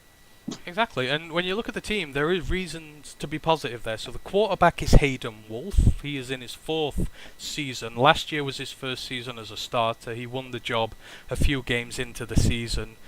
Threw for 1,933 yards, 10 touchdowns, 7 interceptions, completion rating just over 61%. He is purely a pocket passer, but he's got a very strong arm on him, and he's returning with a very experienced offense. So this could be the year that he puts his name out there. And speaking of this offense, Old Dominion, they are ranked 3rd in the country for returning offensive production. So they are bringing back the vast majority of the offense from last year. It was ranked 85th nationally, so not the greatest in the world, but experience counts for a lot in college. You can see a big jump in production with the same guys as they get in experience. And unlike James Madison, who are bringing no one up with them, Old Dominion are bringing a lot of guys with them. So Wolf himself, he's a decent quarterback. They're bringing back 4 of 5 on the offensive line. They've got a 1,000-yard rusher in Blake Watson. They've got one of the best tight ends in the Sun Belt in Zach Kunst. And they've got a 1,000-yard receiver in Ali Jennings. So they've got experience. They've got playmakers. There is an opportunity here for this offense to do some damage. Now, the weaknesses, like I said, CUSA team, they're making the jump up, so they've got to they've got to deal with the jump up in quality. The defense has suffered losses.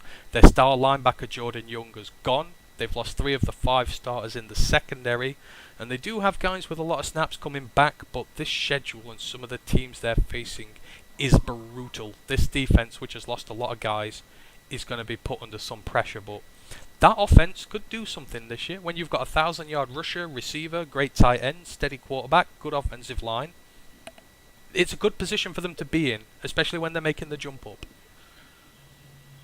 It is on the offensive side of the ball, yeah. The question is, how many points do they need to put up to see games out? Because it's going to be how big a lead do they need that their defense is able to help them hold to win games. I think it's going to be a very uneven keel in Old Dominion this year. Defense may struggle. Are they going to have to score 30 to 35 points every week to win a game? Or will they be able to win games with 2021? You don't know. So it could be a big ask on one side of the ball. But yeah, the offense has certainly got bright spots. It's the defense that has struggled in recent memory. Well, let me read you out the schedule and you see how many points you reckon they're going to need. Look at these first 6 games. At home to Virginia Tech, away at East Carolina, who are a very good side, Yeah. away at Virginia, at home to Arkansas State, which is the good one, then they're at home to Liberty, then they're away to Coastal Carolina, then they're at home to Georgia Southern, away to Georgia State, at home against Marshall and James Madison, and then they finish off the season with away trips to Appalachian State and South Florida. I'm thinking probably more near the 40 mark with a schedule like that. Yeah, there's a lot of games there where they're going to need anywhere between 30 40 points to win them, just to have a chance of staying in there. Because, like I say, they're playing Virginia. They play one of the best arms in the entire nation of Brennan Armstrong that scores whenever he wants. Yeah. Let's say Virginia Tech's just got a new quarterback. USF, they just got Jerry Bohannon, who just lit shit up at Baylor. They're not great, but they've just got an established quarterback in. So there is talent all the way through that. There's no easy points. There's no games where they get a break. It don't really matter when their bye is. This momentum is going to be huge. They're really going to have to try to string together 1 or 2 games, or this could be a really difficult year for ODU. I may have to redo some of my research if something you've said there is true. But yeah, this is going to be difficult for them. The player to watch, I've mentioned him already, Zach Kuntz, the tight end. He is 6'8", 245 pounds. Now, he followed Rune over from Penn State. He had a lack of opportunities, so he's come to Old Dominion with him, and he's flourished. Last year, he had 73 catches for 692 yards and 5 scores. He made the first team All-Conference USA. His 73 receptions was second most nationally in the FBS by a tight end. He's a bona fide red zone and seam threat. NFL teams are going to love his size. Quick guess, who was the top tight end for receptions last year? I'll give you one guess. Jarrett Bride. You're actually right. I thought you were going to say Isaiah Likely. I thought I was going to catch you out then. But yep, Trey McBride, and then it was this guy, Zach Kuntz, afterwards. 6'8". That's going to be a mismatch any day at tight end. So. Well, at least they've got one. They've got there's their next NFL player then. Yeah, exactly. But 1,000-yard running back, good tight end, 1,000-yard wide receiver.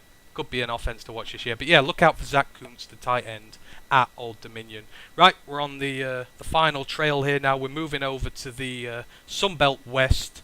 We've done the East now, so starting off on the back end of this, Arkansas State, the Red Wolves, established 1911, play at Centennial Bank Stadium. The 2021 record, 2-10. They were 1-7 in the Sun Belt. The rivalry is with Memphis. They call it the Paint Bucket Bowl, and yes, it is as described. They fight over a bucket of paint. Now, the whole idea behind this, there is actually something behind it. The winner of the game gets to get some buckets of paint, and they get to go and paint an area on the opposition campus. So they get to go and basically vandalise it if they win the game, and then they win the paint bucket as well when they're doing this. There was also a spate where football players from opposing sides were getting kidnapped by the other team. It was this one got pretty brutal in there, but they've managed to calm it down in recent years. Memphis are winning the series 30-23-5, but yeah, they fight over a paint bucket. The coach, Butch Jones, he is in his second year. Started his head coach career at Central Michigan, had 3 winning seasons in the MAC, finished 27-13, lost just 3 conference games there, won 2 MAC championships and a bowl game. He was hired by Cincinnati on the back of that. 4-8 first season, that was bad, but then they finished 10-3, 9-3, won successive Big East Conference titles, successive bowl wins. Then he moved up the chain to Tennessee, and much like Willie Taggart, we talked about him the other week in his fall from grace at Florida State, Butch Jones's fall from grace came at Tennessee. Now, he maintained an average above .500 there, but his performance in the SEC wasn't very great. So he was 34-27 overall. The conference record was 14-24. Now, if you know anything about SEC teams, they're very proud of their conference records, and 14-24 is bad. His last season, so he was fired when the team was 4-6 in his last year. Do you want to know what their conference record was? 0-6. And they got brutalized by Missouri. Missouri dropped 50 on them. And basically, as soon as the game was over, they kicked his ass out of there. It was their worst loss to an unranked opponent in the era of the Associated Press poll, which goes back well into the 1900s. He had no success in conference. He went to Alabama as an offensive analyst afterwards. Then he came to Arkansas State in 2020. This is a proud team. They had 9 straight bowl appearances prior to 2021, but this is a program which has collapsed entirely and needs rebuilding from the ground up. They finished 2-10 last year, and he's got a hell of a job to fix it there. But I mean, he's another coach who had it all and then got to the big leagues and failed miserably. Even with that 500 record, 14-24 is awful for the SEC. Yeah, he was never going to survive. The SEC don't care if you dominate. All they out of conference games. If you don't do shit inside the SEC, you're a nobody, and they just won't tolerate it, unfortunately. So he's trying to resurrect his career, and it was not a good start to a team that is used to success. I said the Red Wolves are used to success because they have had a very potent offense from their former quarterback. So they're used to scoring points and they're used to winning games. And that all came to a big halt last year. Yep. This is a big-ass rebuilding job. And he needs to do something here to get his coaching career back on track. The quarterback is James Blackman, second year at Arkansas, sixth in college. He spent 4 years with Florida State. Missed half the first season last year due to injury. His college numbers: 6,789 yards, 51 touchdowns, 30 interceptions, 60% completion rating. He's up against it this year. State's quarterback last year got sacked 50 times, and they're only returning one starter on the offensive line, so it's going to be tough for him. The strengths of this team, there really are not many. This is more down to individual talent on a very bad team. So they do have a bona fide defensive leader, the edge linebacker Kevon Bennett. We'll talk about him in a minute. They've got some good wide receivers in Jeff Foreman and Teviance Hunt, but their effectiveness depends on what they can do. They need to summon up an O-line so they're able to throw the ball, something they weren't able to do last year. They did get some good transfers. They got Eddie Smith, the safety from Illinois, picked him up out the portal. He'll be one of their best defenders probably by game one. In terms of the weaknesses, though, listen to this. So the defense, they ranked 129th out of 130 in total defense last year. Only Duke were worse than them. They gave up 6,069 yards on the season at an average of 7.2 yards per play. They gave up 62 touchdowns, over 500 yards of offense per game. The only part of the defense that wasn't ranked way down in the 100 was the pass defense success, and it just so happens that 3 of their cornerbacks and 2 of their safeties hopped in the portal and left. So even that pass defense that was okay, that's gone. So they've got to replace all the guys there. They were second worst in the FBS when it came to explosive plays as well. Teams just threw deep on them and absolutely wrecked them. The offense is no better. The offensive line was bad. Like I say, they gave up 50 sacks on the season. 4 starters have gone. This projects to be a very grim season for them. I don't think anything is really going to save them here, and it's maybe just a season for a few of the guys there to be able to show out a little bit. Yes, Ken, 50 times. Ouch. Yeah, this will probably be James Blackman's last year. And you know what? James Blackman, Ash will know, he's been behind some good quarterbacks at FSU. He's very experienced. The career numbers aren't bad to say. He's played in some bad sides. He's had some bad coaching. So he's probably wondering how the hell he wound up here, because he's following on from a QB, if anyone knows, called Lane Hatcher, and he was absolutely dominant at Arkansas State.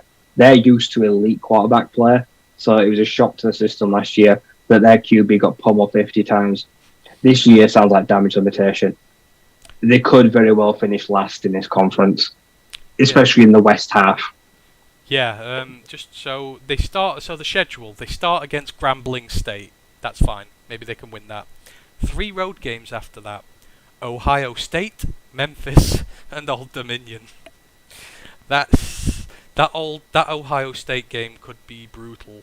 That could be 50, 60 points by halftime.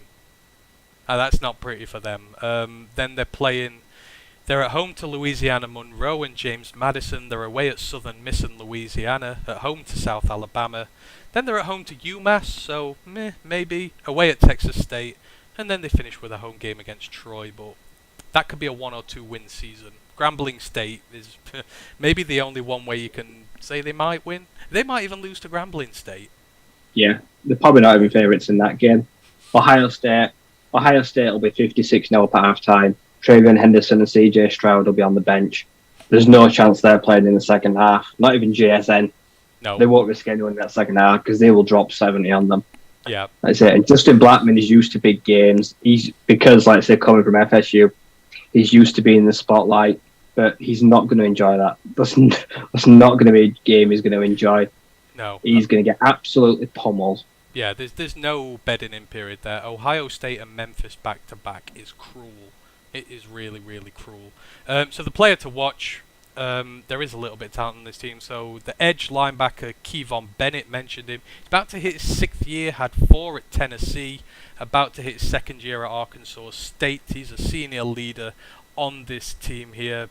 Big production last year, 58 tackles, 15.5 tackles for loss, 7 sacks, 2 passes defended, 2 forced fumbles, took one of them back for a score. Played edge last year, but he's moving into linebacker this year, so it's going to be interesting to see what happens there. Because like I say, maybe he's moving into the centre of the defence to play more of a leadership role and still be able to do his bits from there, but he's going to have to maintain his own high standard of play as well. Maybe they're moving him in there to help against the run as well.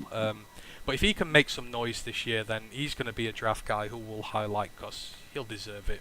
You've got some great production on a really bad team. So yeah, keep an eye out for Kevon Bennett, the edge linebacker hybrid.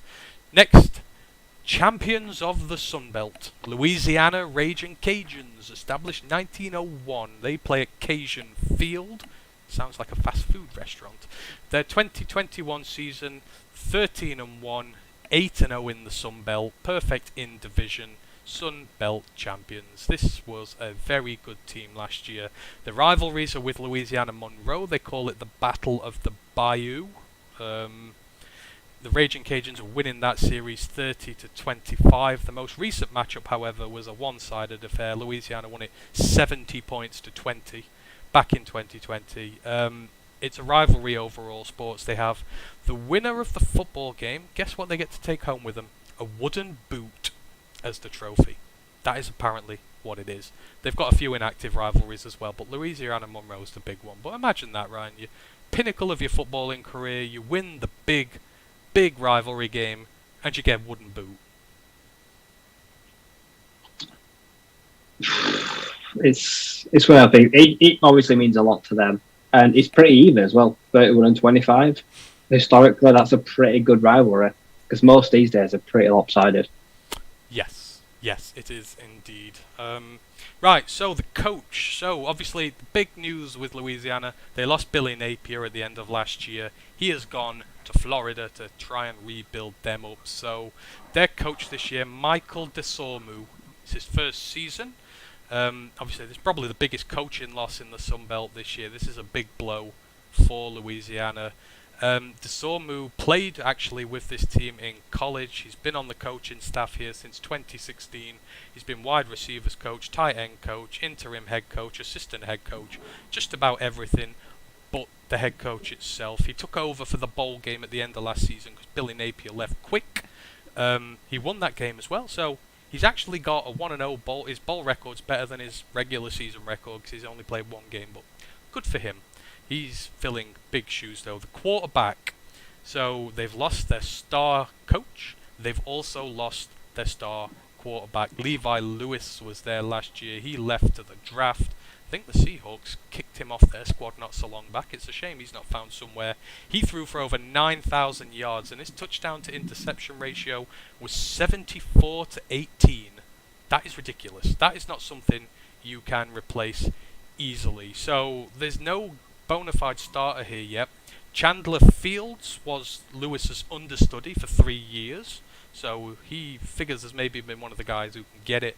But they've transferred in Ben Wooldridge from Fresno State and Lance Legendra from Maryland. Apparently it's a dead heat between Fields and Wooldridge at the minute, so no clue who is getting that job there. But losing the coach and the quarterback, not ideal. See, losing the coach, I don't think it'll matter, because I don't think anything changes. If he's basically been the assistant head coach for years, he won't change anything. I think if they're a well-oiled machine, the players already know him like a coach anyway, so that probably shouldn't have any effect. But losing the quarterback is a killer. Levi Lewis was great. He threw the ball on the move really well.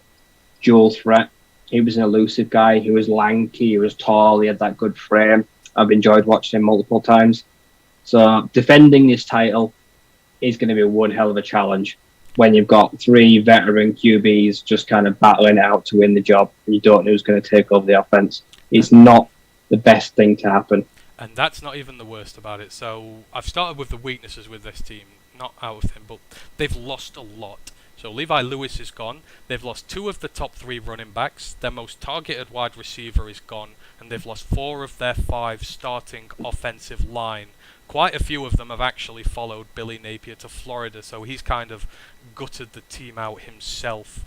The defense, they're returning 13 of 22 players who have 200 plus snaps, but they've lost their top 3 linebackers. They're all gone, and that linebacking unit was a big part of the defense last year.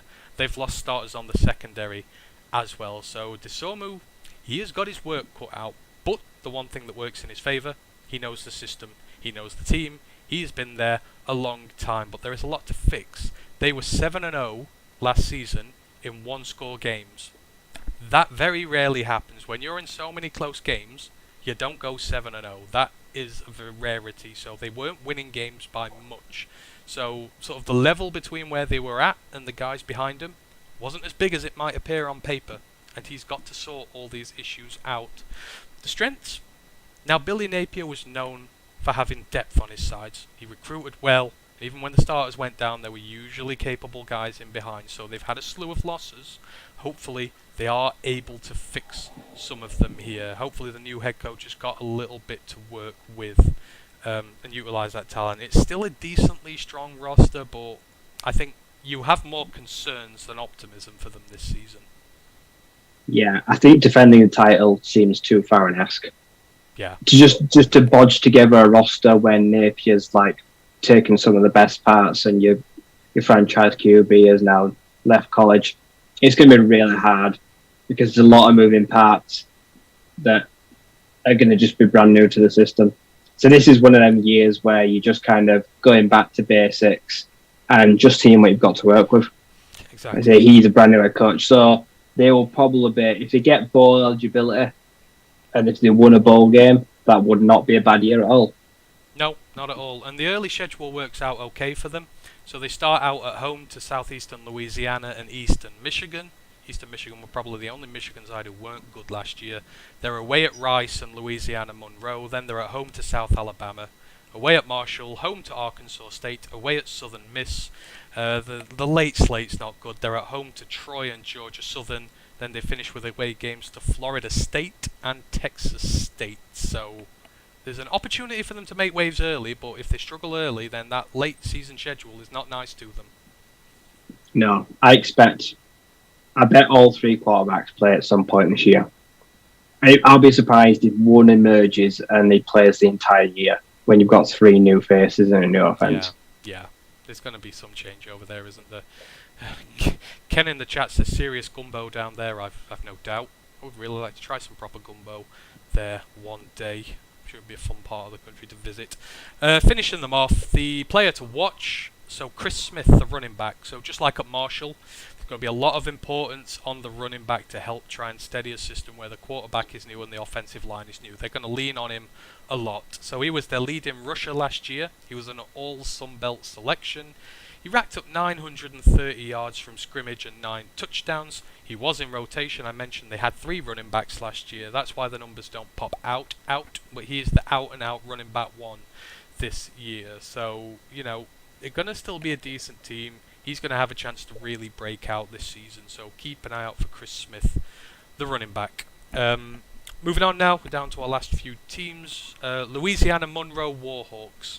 This is another team who, in some desperate times at this moment, so established 1931, they play at the JPS Field at Malone Stadium, aptly named. The 2021 record, it's deceiving. They were 4-8 altogether, 2-6 in the Sun Belt, although maybe they shouldn't have won that many games. The rivalries were Louisiana, we've discussed that, and Louisiana Tech and Northwestern State, they are dormant. The coach, Terry Bowden, this is his 2nd year, so he's actually been coaching longer than me and Ryan have been alive. He had his first head coaching job in 1983. I believe he's nearly 70 now. He's head coached at Salem, Samford, Auburn in the SEC. He won 2 conference titles there. He was actually denied an SEC championship win by one Peyton Manning. That's how far he goes back in his coaching career. He's been to North Alabama, Akron, and then landed at Louisiana Monroe in 2020. Possibly overachieved 4-8 last year, but he's got a hell of a job on his hands this year. Veteran guy, but Louisiana Monroe probably want a younger, more vibrant coach at this point in time because they've not been great recently. Yeah. Depending on how things go this year, if things go badly, you'd get rid of him. Start from scratch. But it feels like this team for a long time has just been treading water, and they've been living in Louisiana's shadow for quite a bit, which probably pisses them off every year that they cannot compete anywhere near the Raging Cajuns. No. This is a very poor side. So the quarterback, Chandler Rogers, this is his second season. He took over as starter last year. Incumbent Rhett Rodriguez, who started the season, went down with a collapsed lung. Ouch. Incumbent Rodriguez? He's called Rhett Rodriguez. I mean the incumbent. He's the incumbent guy. Oh, I'm going to say, I thought that was his first name. No. I'm just using my English there. Yeah, he was the starter, Rhett Rodriguez was. He went down with a collapsed lung, which is ouch. Chandler Rogers came in. Very accurate, 112 of 179, 1,300 yards, 9 touchdowns, just 3 interceptions. Took in a touchdown and 400 yards on the ground as well. He ran 139 times and he threw 179 times. So this is the epitome of a dual threat quarterback. Well, maybe not dual threat, but they use him in both games just as much. That's like 60-40. That's quite rare, that is. Strengths of the team, there is not a lot to go on here. The biggest strength they had last season was discipline. They were third in the country for penalties per game. They didn't get penalised very often, and they were top 50 in turnover margin. So what they did, the offense wasn't very good, but they were able to turn the ball over a lot, get it back in favourable situations, and put points on the board. That was down to their defense being able to turn the ball over for them. It sort of negated a lot of the problems that they had there, and the offense, while it wasn't good, it produced a lot of explosive plays. They had a couple of deep threat guys there who, when they got it right, were able to cause some damage. But the weaknesses on this team, this is a really bad side. They ranked 115th in offense, 112th in defense, bearing in mind this is out of 130. They've lost both their coordinators. The offensive coordinator has gone to Jacksonville State as head coach, took the DC there with him, and so yeah, you've got 2 new coordinators, a lot of new players. The new DC is Jake Hobson. He was a Southern Miss head coach. Actually got a history of building up some good defenses, but he's lost 10 of his 18 starters from last season, so he's not got a lot of production to work with. They've got the quarterback, which will be a good thing for them. They've actually got 8 wide receivers with 250 plus snaps, so they've got a lot of experience in the wide receiver core, and they've got a settled quarterback. But outside of that, the offensive line was just that. It was offensive. They ranked 129th in rushing success, 125th in passing success. So they just couldn't get either aspect of their game really rolling there. I mean, they've got some little bits there going forward, but 129th and 125th ranked against pass and on your offense, that's bad. It is, yeah. But the quarterback, in a small sample size, sounds promising. But across a big sample size, across 12 games, is he able to keep that touchdown interception ratio? Will they have to force him to be in the pocket? Can they let him be so fragrant when he decides to scramble, or give him design run plays with a new offensive coordinator? They may just decide there's one or the other. You can't be both. Let's say if the defense is able to keep teams off the field with that turnover margin, that will probably be the biggest thing. So even if they can't be great on offense, if they can get short fields from a defense that takes the ball away, that will take a lot of the pressure off. So to be successful, to win even 4 or 5 games this year, they're going to have a pretty healthy turnover margin again. But there's a chance this year where they can close the gap between Louisiana, but only because they're in a transition period as well.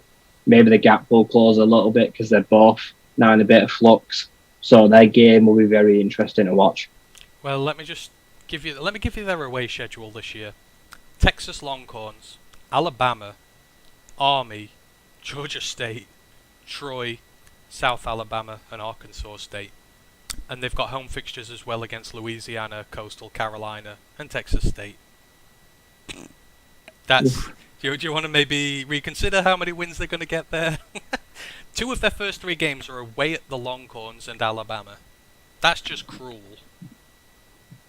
Oh yeah, they'll be lucky to survive those 2 without shipping 100 points combined. Yeah. So get them out of the way. Yeah, they'll probably be trying to script. They'll be battling with Arkansas State to win 2-3 games of it. Yeah, that schedule's brutal. I mean, you've got to go away to Army as well. You've got to go away to Troy. Brutal. The player to watch, Zach Woodard, the linebacker. First year last year, had a great year. 89 tackles, 9 for a loss. 3.5 sacks, an interception, 3 passes defended. The linebackers are going to they're going to have a lot of work to do this year. There are some legit FBS offenses coming their way, some of the best they'll ever face. They've got the triple option threat of Army coming forward as well. He's going to have a lot of work to do, so expect to see a lot of productivity there from him again. Down to our last couple of teams now. We're moving on. So we've got the South Alabama Jaguars now. They play at Hancock Whitney Stadium. Their record last year was 5-7. They were 2-6 in the Sun Belt. Their rivalry is with Troy. It's called the Battle for the Belt, and yes, they battle over a wrestling belt. That is the reward for their rivalry. So another weird and wonderful thing to the collection. Troy actually lead the series 7-3 at the minute. But this is a team who had .500 last year. They were below 500, but very bright future. So the coach there is Kane Womack. Second season, he's only 35 years old. Been a very successful defensive coach. He learnt at Ole Miss under his dad, who was defensive coordinator there when Hugh Freeze was in charge. That was a decent Ole Miss team for a while. His first defensive coordinator job was at Eastern Illinois. In 2 years, the defense was ranked top 10 nationally in pretty much every category. Did a quick job there. Went to South Alabama. First time. 2 seasons there.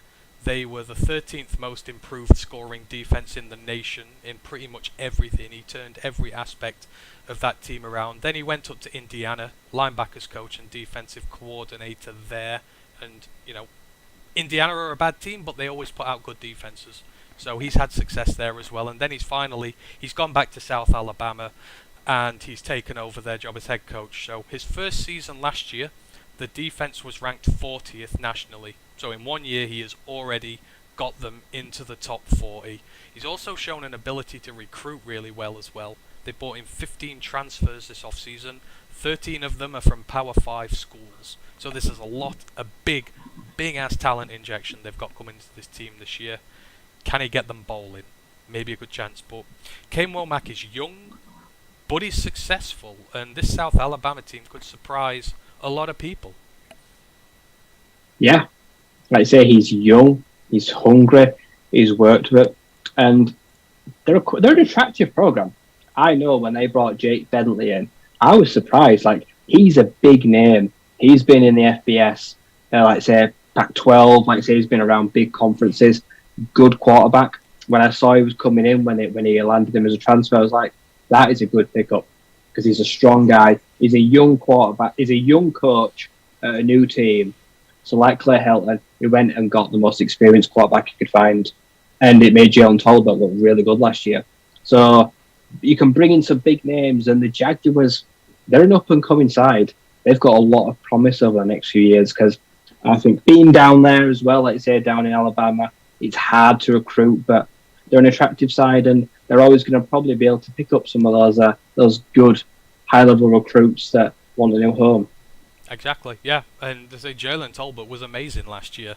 He got taken very high in the draft, so they did really well with him. So it'll be interesting to see if they can do it again, because he was a big part of that offense, and they're going to have to spread it around a little bit. The quarterback, you mentioned Jake Bentley there, he is gone now, so it's an open slot. There's a battle here between Toledo transfer Carter Bradley, and then actually South Alabama starter from 2020, Desmond Trotter. He got beaten out last year by Bentley, but he stayed there. He stayed loyal to the team. Can he regain that starting thing? That's an open battle that has not been decided yet. The strength of the team, I've already mentioned, it's the defense. So Womack has created top-notch defenses all his career. Like I say, they were top 40 in the nation. They were elite against the run. They were ranked 13th nationally in defensive run success. So Not many teams ran on them. They kept it locked down. And even in the passing game, they were top 60. So you've got a good balance there. You know, they've locked down the run. They were decent against the pass. They were 32nd in points per drive allowed. So basically, only 31 teams allowed less points per drive on average than South Alabama did last year. That's nearly elite. To be that high up the list, that is verging on elite. And they've brought in a lot of transfers this year. Like I say, there was 15 altogether. They've brought 4 transfers in on the defensive line, 1 at linebacker and 3 in the secondary. So he's got a good scope of new weapons to make that defense even better. So expect that again to be their modus operandi, that defense, work off it. On the flip side, there is questions on the offense. Like I say, the quarterback position is not decided. The run game was atrocious. Now, while Jalen Tolbert filled his boots, the run defense was 126th in the country out of 130. They averaged 3.05 yards per carry. They could not run the ball. Now, they've added 2 transfers in, Marco Lee from Virginia Tech and Omni Wells from Mississippi State, but neither of them has really taken a snap in anger. They are both complete unknown quantities right now. Like I say, they've lost Jake Bentley, they've lost Jalen Tolbert, which is bad for the defense. I mean, it could be good because he hogged about 35 to 40% of the offensive stats last year. So when you rely so much on one guy, that can be a bad thing if he goes down injured. So they might be able to sort of spread the love out a bit now, but he's a loss regardless. But even with the offensive concerns, that defense looks set to get even better. And, you know, they can't really do much better for a Sunbelt team than they are now. With Louisiana potentially struggling this year, I'm going to go out there and say South Alabama are my dark horse in this half of the conference. Because when you've got a defense that good, a defense is able to often overcome where your shortcomings on the offense.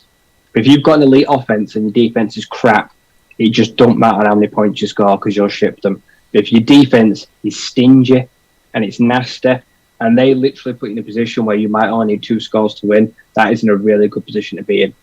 If literally just one of those quarterbacks emerges and is able to be average, and that defense can be still top 50 and 60 in all the categories, punching well above its weight, might add. Sunbelt defenses, like I said, don't often list anywhere between 40 and 60 in the nation, so it's already doing better than it should be. And then to bring in some high-level recruits, they could win 4 games, they could win 9 games. It will just depend on how well that offense gels and whoever emerges at those positions. So he's brought in names there that have got pedigree. They've come from big schools, but are they any good? We're going to find out. It's going to be very interesting to see how these sides of the balls help each other. Oh, I've got a doozy to give you at the end of this podcast. We're nearly there to the last team, but they're not even the best defense in this division. I'll surprise you very shortly. Yes, in Florida. I'll surprise you very, very shortly. The schedule. So the schedule, I don't know, maybe a bit of both. So they start at home to Nichols, then they're away to Central Michigan and UCLA. Tough fixtures, very, very tough fixtures. At home to Louisiana Tech, then they're away at Louisiana. So they've got a chance to maybe put the win over on them early. Then they have a bye. Then they're at home to Louisiana Monroe and Troy, away at Arkansas State and away at Georgia Southern, at home to Texas State, away at Southern Miss, and at home to Old Dominion. Now, that's a tough start to the year after Nichols, but UCLA run the ball a lot. These guys have got an elite defense. They could maybe pull off a shot there, and if they do, you could well be right about them dark horse for this championship. Oh yeah, going up against DTR and Zach Charbonnet, that is a real test of a defense, because when that UCLA offense fires, it can fire on all cannons. So if they're able to take away one of those, even if they don't win, I'll be looking to see if they're able to shut down the run game and the passing game. LA Tech, they're a pretty good side as well. That's not an easy game. They're someone that'll be tough. So 3 of those first 5 games are pretty tough. Yeah. Like I say, Central Michigan, we know that the MAC is very competitive, and they were good this year, and they've been good for the last few years. So they're gonna offer a stern test for South Alabama. So it's going to be very interesting to see how they do this year. Indeed. The player to watch, I mean, there's a whole host of guys you can watch on this defense this year, but the one I've picked out is cornerback Darrell Luter Jr. 6 foot, 186 pounds. He's a third-year guy who is primed for a big season. 2021, he had 49 tackles, 2 for a loss, 4 interceptions, and 10 passes defended. So, ball hawk incoming. You know how much I love my ball hawks. So, Darrell Luter Jr., keep an eye on him. But that defense overall could be very good. Right. We're down to our last couple of teams now, nearly done. So we've got the Southern Miss Golden Eagles, established 1912, play at the Roberts Stadium.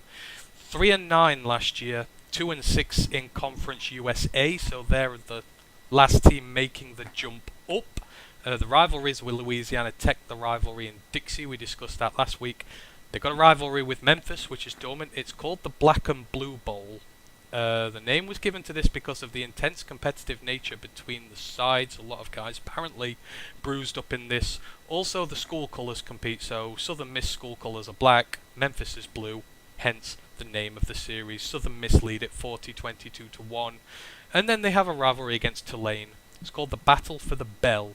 And yes, it is what it says. They literally fight over a bell. It is literally just again, a bell. Yep. Another bell. Oh yeah, there's 2 bells. Yeah, this is a bell. I think this is a church bell. There's about a million bells in college football. I think it's a church bell. I think this one's a slightly bigger one. Southern Miss lead the series 23-9, but Tulane have won the last 2 matchups. Coach Will Hall, second season, offensively minded, been a quarterback coach at I think 3 various sides. He landed at West Alabama as an offensive coordinator. He'd get his first break as a head coach there. He spent 3 years at West Alabama as head coach, 3 years at West Georgia. Had a lot of success at both of them there. Moved up to the FBS, was offensive coordinator at Louisiana. Stopped off at Memphis and Tulane before he joined Southern Miss when they came calling in 2020. The year 1 he had last year was rough. So get this, by week 9, they had been through 3 quarterback starters, all injured, so their running back was playing quarterback to end the season. You'll know who he is, I'll talk about him in a minute, but that's just cruel. Your first season in the FBS, in the big time, you lose 3 quarterbacks to injuries and you've got to play your running back as a starter. But again, this is a guy who is relatively young, had a lot of success at FCS level, been good as a coordinator, could potentially be a good fit here with a Southern Miss team who want to be better. Yeah, he's been around, like I say, he's been at their enemies as well. Been at Memphis, Tulane, so he knows the other side of the ball as well. In your first year as a head coach, it couldn't go much worse. To lose all your starters, to lose all the people that are listed on the QB depth chart before you even got to the end of the year. The record basically goes out the window. It kind of doesn't really matter about how it's gone because there's not a lot you can do. You're literally just scraping and scrubbing together to try to find bodies. Yep. I know the back when I hear his name. It's on the tip of my tongue. Very famous father in the NFL. Also a running back. They got the same name, have they? Yeah. Oh, I can't remember that. Alright, I'll tell you in a minute. I'll leave you in suspense, right? So we'll go through this team a little bit.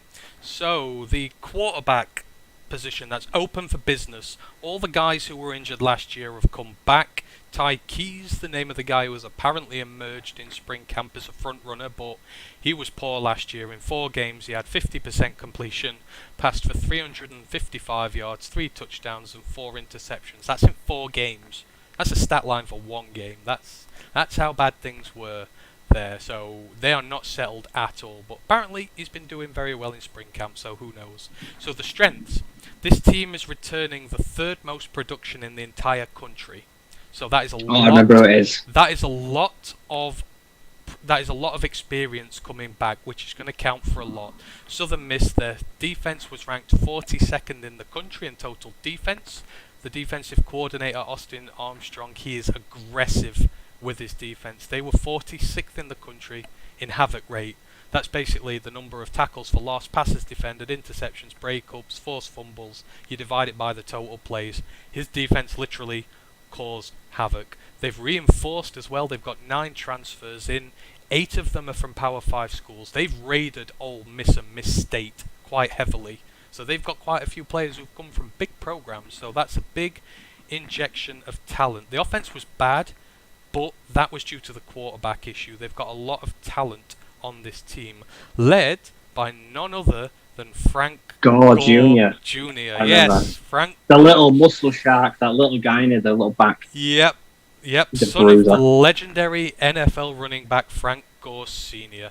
So Frank Gore Jr. last year, he had nearly 1,000 yards in scrimmage, which doesn't sound, it's all right, but he played quarterback for the last 4 games, so he wasn't a running back. So, he can run the ball and he can play quarterback. How good's that? Jason Brownlee, the wide receiver as well, he had 8 touchdowns, 600 yards on the season. Vastly experienced O-line, so they've got weapons. They've got an experienced O-line. They just need to find a quarterback.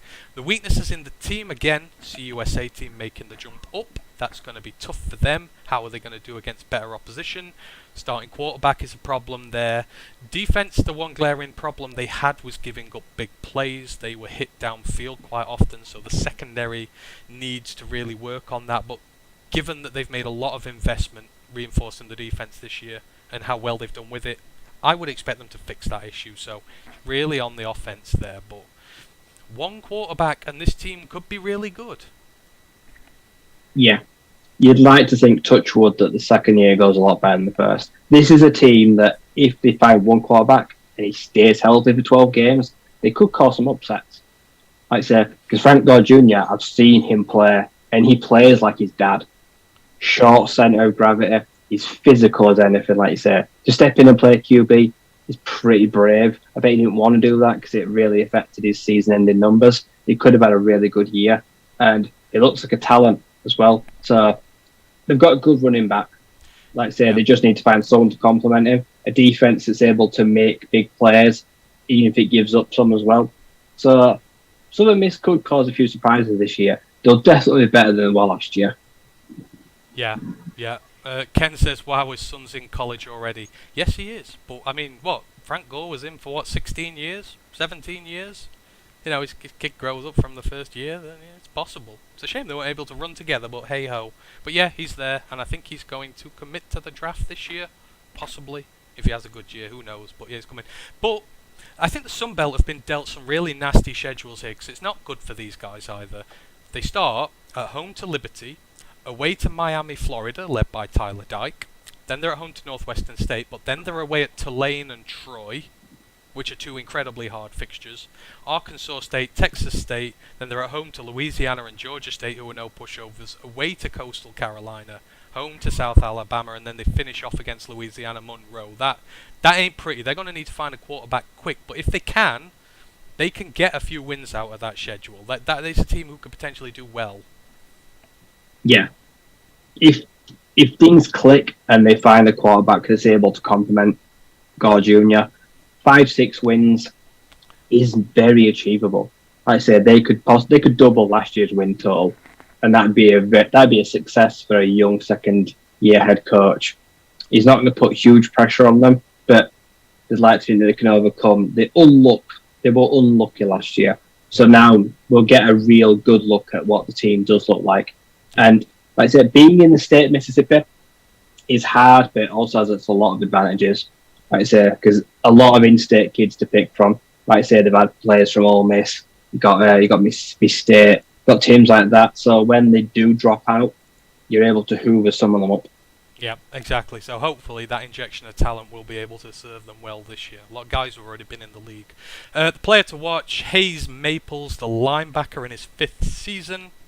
Progressively gotten better every year. He's been at Southern Miss his entire career and a very vocal leader on this defense, which has again been one of the better units in the Sun Belt.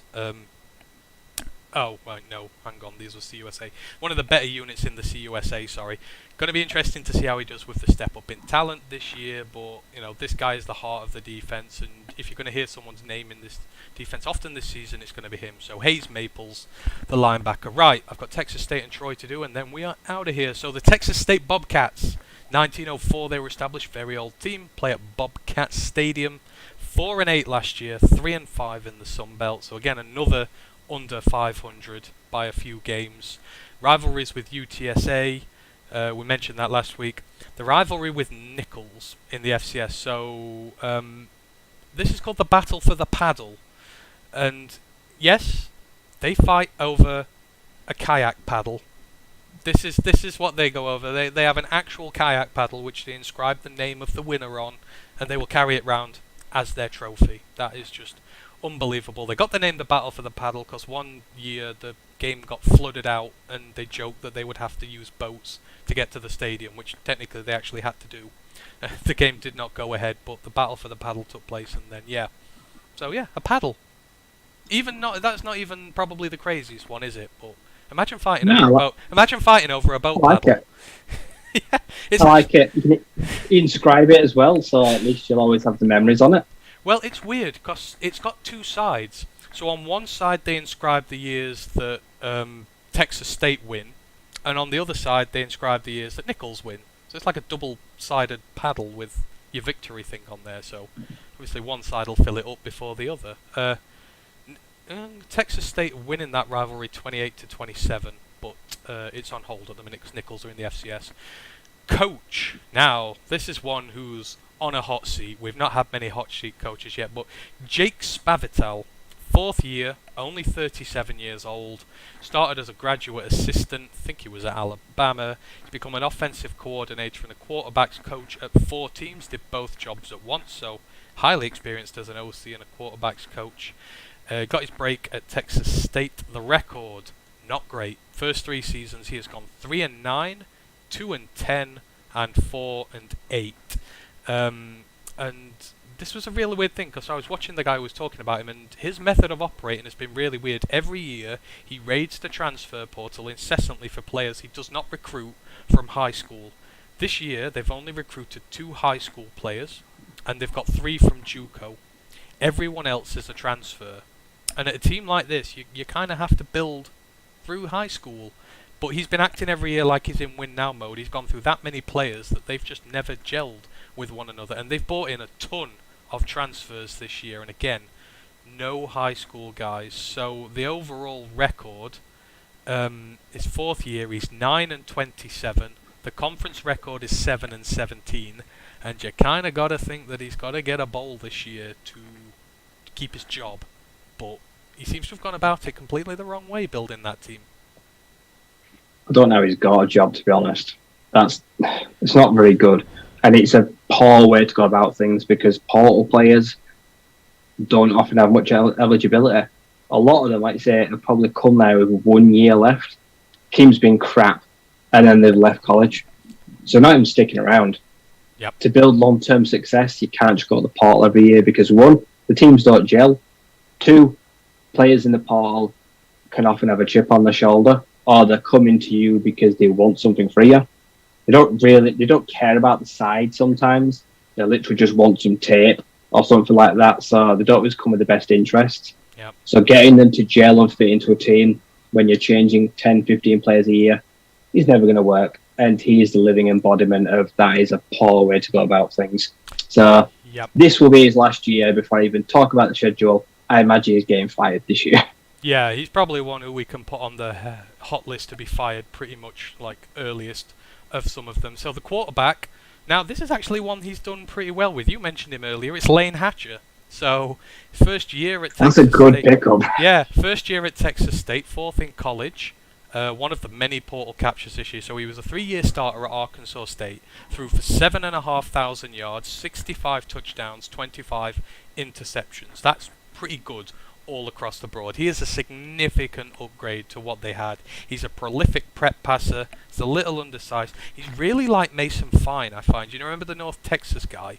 I mean, yeah. I've seen both of them, and they look so similar to one another. And obviously Mason Fine carried North Texas for years, just as Lane Hatcher did Arkansas State. So got himself a really good quarterback. The strength of the team, the offense is set up to be better. Obviously, they've got the quarterback. That helps no end. Calvin Hill is their leading rushing back. He comes home 700 yards on the season, which was good for him last year. 3 of the offensive line are back, so experience is there. And they've got a standout wide receiver in Javen Banks as well. So there's bits to work on offense, but 4 years into a rebuild, it's not enough. The weakness, the defense was rotten to the absolute core. 103rd ranked in the country in total defence. Success rate against the pass was 120th. Against the run, it was 103rd. They're returning 4 starters out of 22, or about 20, I think, that they had last year. They had 20 starting potential guys. 4 of them come back. Loads of them have left in the portal. And they've not really... The transfer dealings are really weird. They've bought in 5 defensive tackles on the defence. And I mean like nose tackles, defensive tackles. They're not even versatile guys on the line, so they've got problems all over. And they've spent a third of their transfer portal total. I think it's about 15 you can bring in, something like that. They spent 5 of them on defensive tackles, which is fine. They struggled defending the run last year, but they've got no linebackers. The secondary is bad. So even if you do get a good defensive line out of them, you're going to struggle. There's only 2 other transfers on defense in other positions. And continuity is the issue, 17 transfer players coming in. They need to buy into the system. As Ryan, you've already said this. Bedding all these guys in is going to be a nightmare. And the defense is rotten anyhow. Yeah, they're going to struggle, aren't they? Very shortly. Yeah. They've got one of the best quarterbacks in the entire conference. I'll say that now. He has been torching other teams that he's going to be playing against and a team that he used to play for 3 years. He's very accustomed. I've enjoyed watching him. Yeah. I wonder if did he land here because of NIL? Has he got a bit of dollar to come here? Why else would he go to Texas State in the 4th year of his career, who are on the decline? That seems like a bizarre move to me. Unless he's from that area. The head coach is in trouble, so maybe he's offered money. Seems like a viable thing. So, and the schedule is away at Nevada, home to Florida International. Florida International are pretty bad, so if they lose that one, then they're in trouble.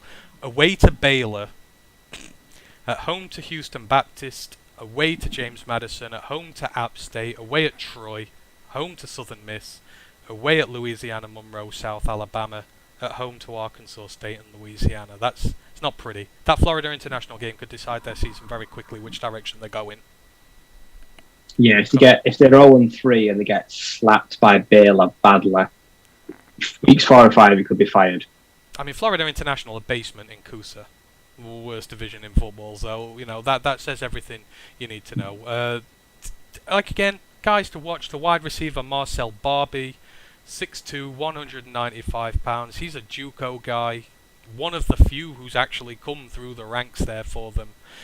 He's made 80 catches for 1,104 yards over 2 years, 14 yards per catch, 15 touchdowns. So he's a downfield threat there. And he's got a quarterback who's going to be able to throw him the ball. So I think his production's probably going to skyrocket here.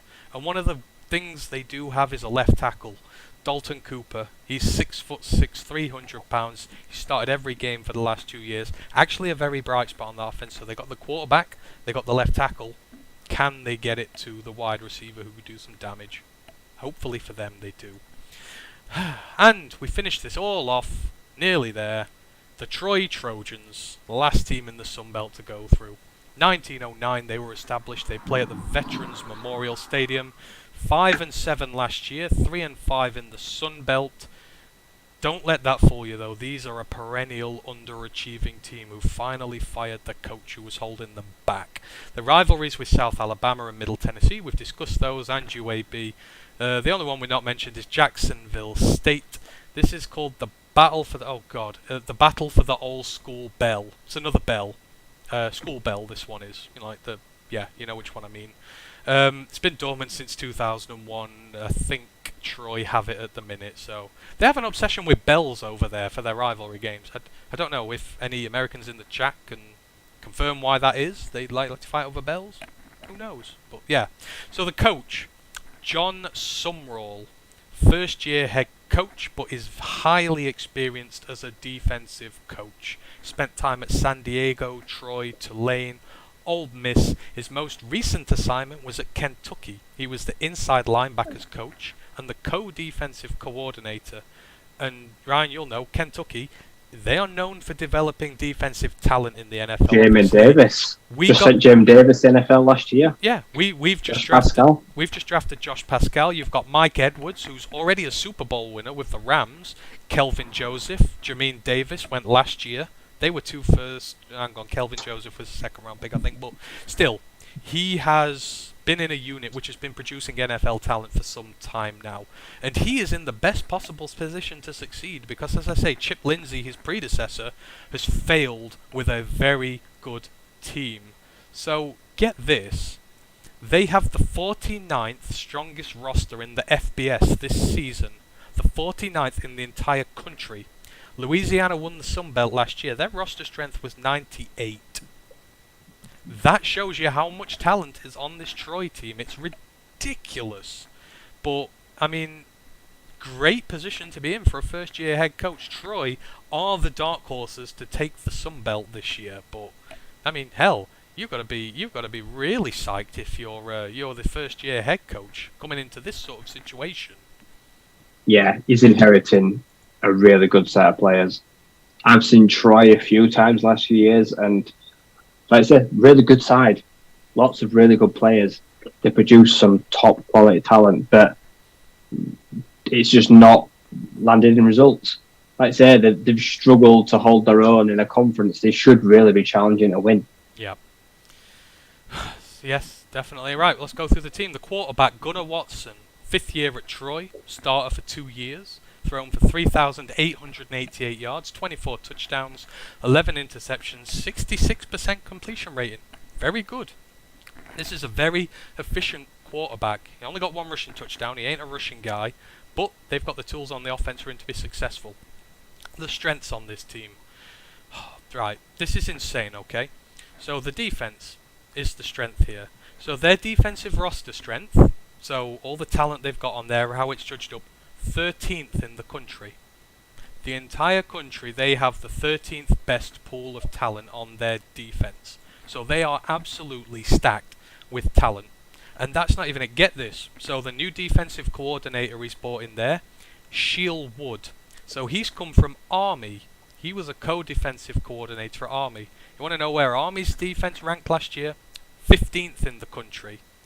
And do you want and the head coach himself, he was Kentucky defensive coordinator last year.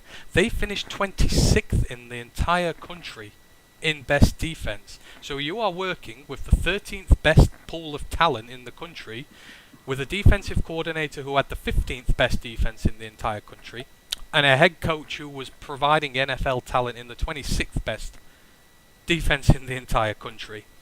This could be the best positional group either side of the ball in the Sun Belt by miles. It should be. Like I say, now they've got people who know how to use this defense. They know how to get the best out of it. But that's all on paper. But it should be the best unit. Like I say, this team should be giving up very few points and very few yards. Like I said, they should be very stingy. They should be holding teams to 1 or 2 scores weekly. Exactly. On paper. Yeah, if you're going to watch any Sunbelt football this year, I would urge you to watch Troy and just see this defense. I mean, it could just go completely wrong, but the tools are there. The tools are there for this to be one of the best defenses in the entire country. Having said that, there's 2 sides to the ball that you need to win games with, and then the offense. So the running back room there is good. They have the running back room to do the damage, but the offensive line is really bad at run blocking. They were 118th in rushing success last year. That tells you the story. Passing game was better, but it was still below average. The problem was coaching. So get this. They went 3 and out on 38% of their drives. That is 3 and out. Yes, on the season. Every third drive, they punted. 38% of their drives, 3 and out, sorry. That's how bad it was. So that doesn't necessarily point to a bad bunch of players. That points to a very bad coach. That's how bad Chip Lindsey and his staff were doing there. So the new They must have been so bad in play calling. They must have just been so easy to predict what they were going to do. Exactly. It was awful. So the new offensive coordinator there is Joe Craddock. But he's been more hit than miss. So he's had 2 offensive coordinator jobs at SMU, where he did okay, and at Arkansas State, where he didn't do so well. And the trouble is, the head coach here is not an offensive guy, so he's going to be relying on him a lot. So that's a problem. This guy needs to come in and do better than he's done in other times at the past. The one good thing is he's a big fan of using tight ends, so you would hope that the tight ends are used more in the game. They switch the offense up a bit. They stop going 3 and out so often. They've got the talent there, but they need to make it work. But obviously, less offensive-minded guys there. Can they do it? But if you've got a defense that could be top 10 in the country, your offense just needs to be in the top 70, and you could win a title in the Sun Belt. Yeah, we saw Georgia do it last year. Georgia weren't great on the offense every week. They were pretty good, but the defense was historic, and they stifled the life out of teams. And if you can trust that your defense is going to be that good, just air it out. Like I say, if their run game is not working, offensive coordinator, that QB sounds like he can pass the ball. Like, throw the goddamn ball. Like I say, stop trying to do something that don't work, and just trust the defense will go and get the ball back for you, because it sounds like it will. So, again, this is a hard schedule to start with, but it's going to be a chance for them to prove their mettle. So the first game, away at Ole Miss. Now, Ole Miss, no Matt Corral there, no Dontario Drummond. I mean... But Jackson Dart is very inexperienced. Yeah. That's not a great start for him. Yeah, and their defensive line is crazy. The amount of sacks and tackles for loss this line had last year. That's the first game I've got on my calendar for week 1. Troy and Ole Miss, because that could be an upset there. Then they're at home to Alabama A&M, away to App State. There's going to be another big test for them. At home to Marshall, away at Western Kentucky. They've been gutted. At home to Southern Miss and Texas State, away to South Alabama, away to Louisiana, at home to Army and Louisiana Monroe. Then they finish at Arkansas State. If they can come out the Ole Miss and App State games with 1 win out of that, and obviously they'll beat Alabama A&M, that could be a championship winning season.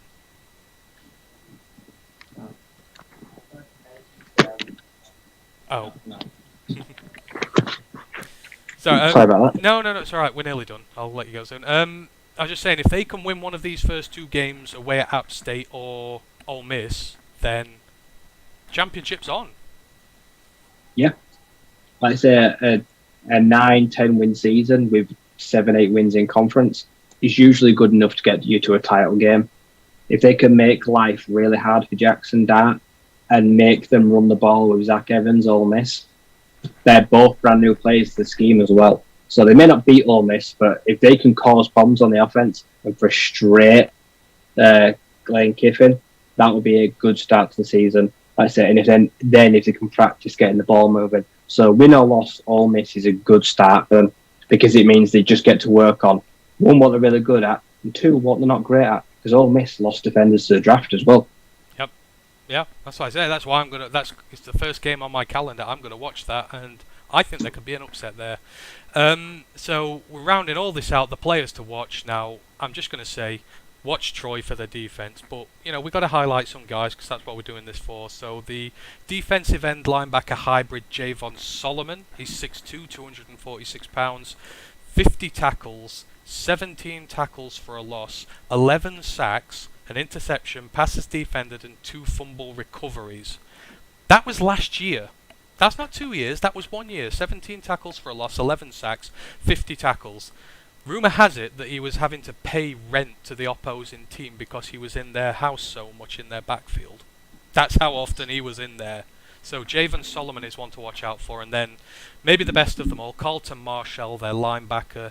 He is a 4-time first-team All-Sun Belt star. So every single year he's been in the Sun Belt, he's made the first-team All-Sun Belt time.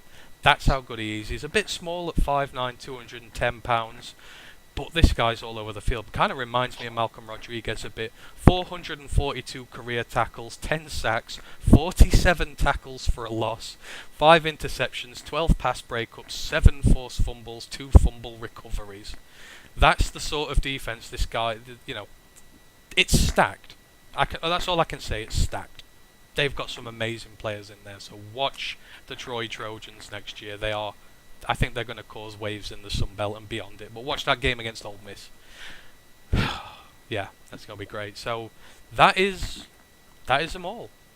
I know we're going a little long again today, but the Sun Belt is 14 teams, so This is one of the biggest divisions they are. Most of the others are 10 this year, so we'll be a lot shorter going in future. But I mean, we've gone through the teams there. This has the potential to be a really good league this year.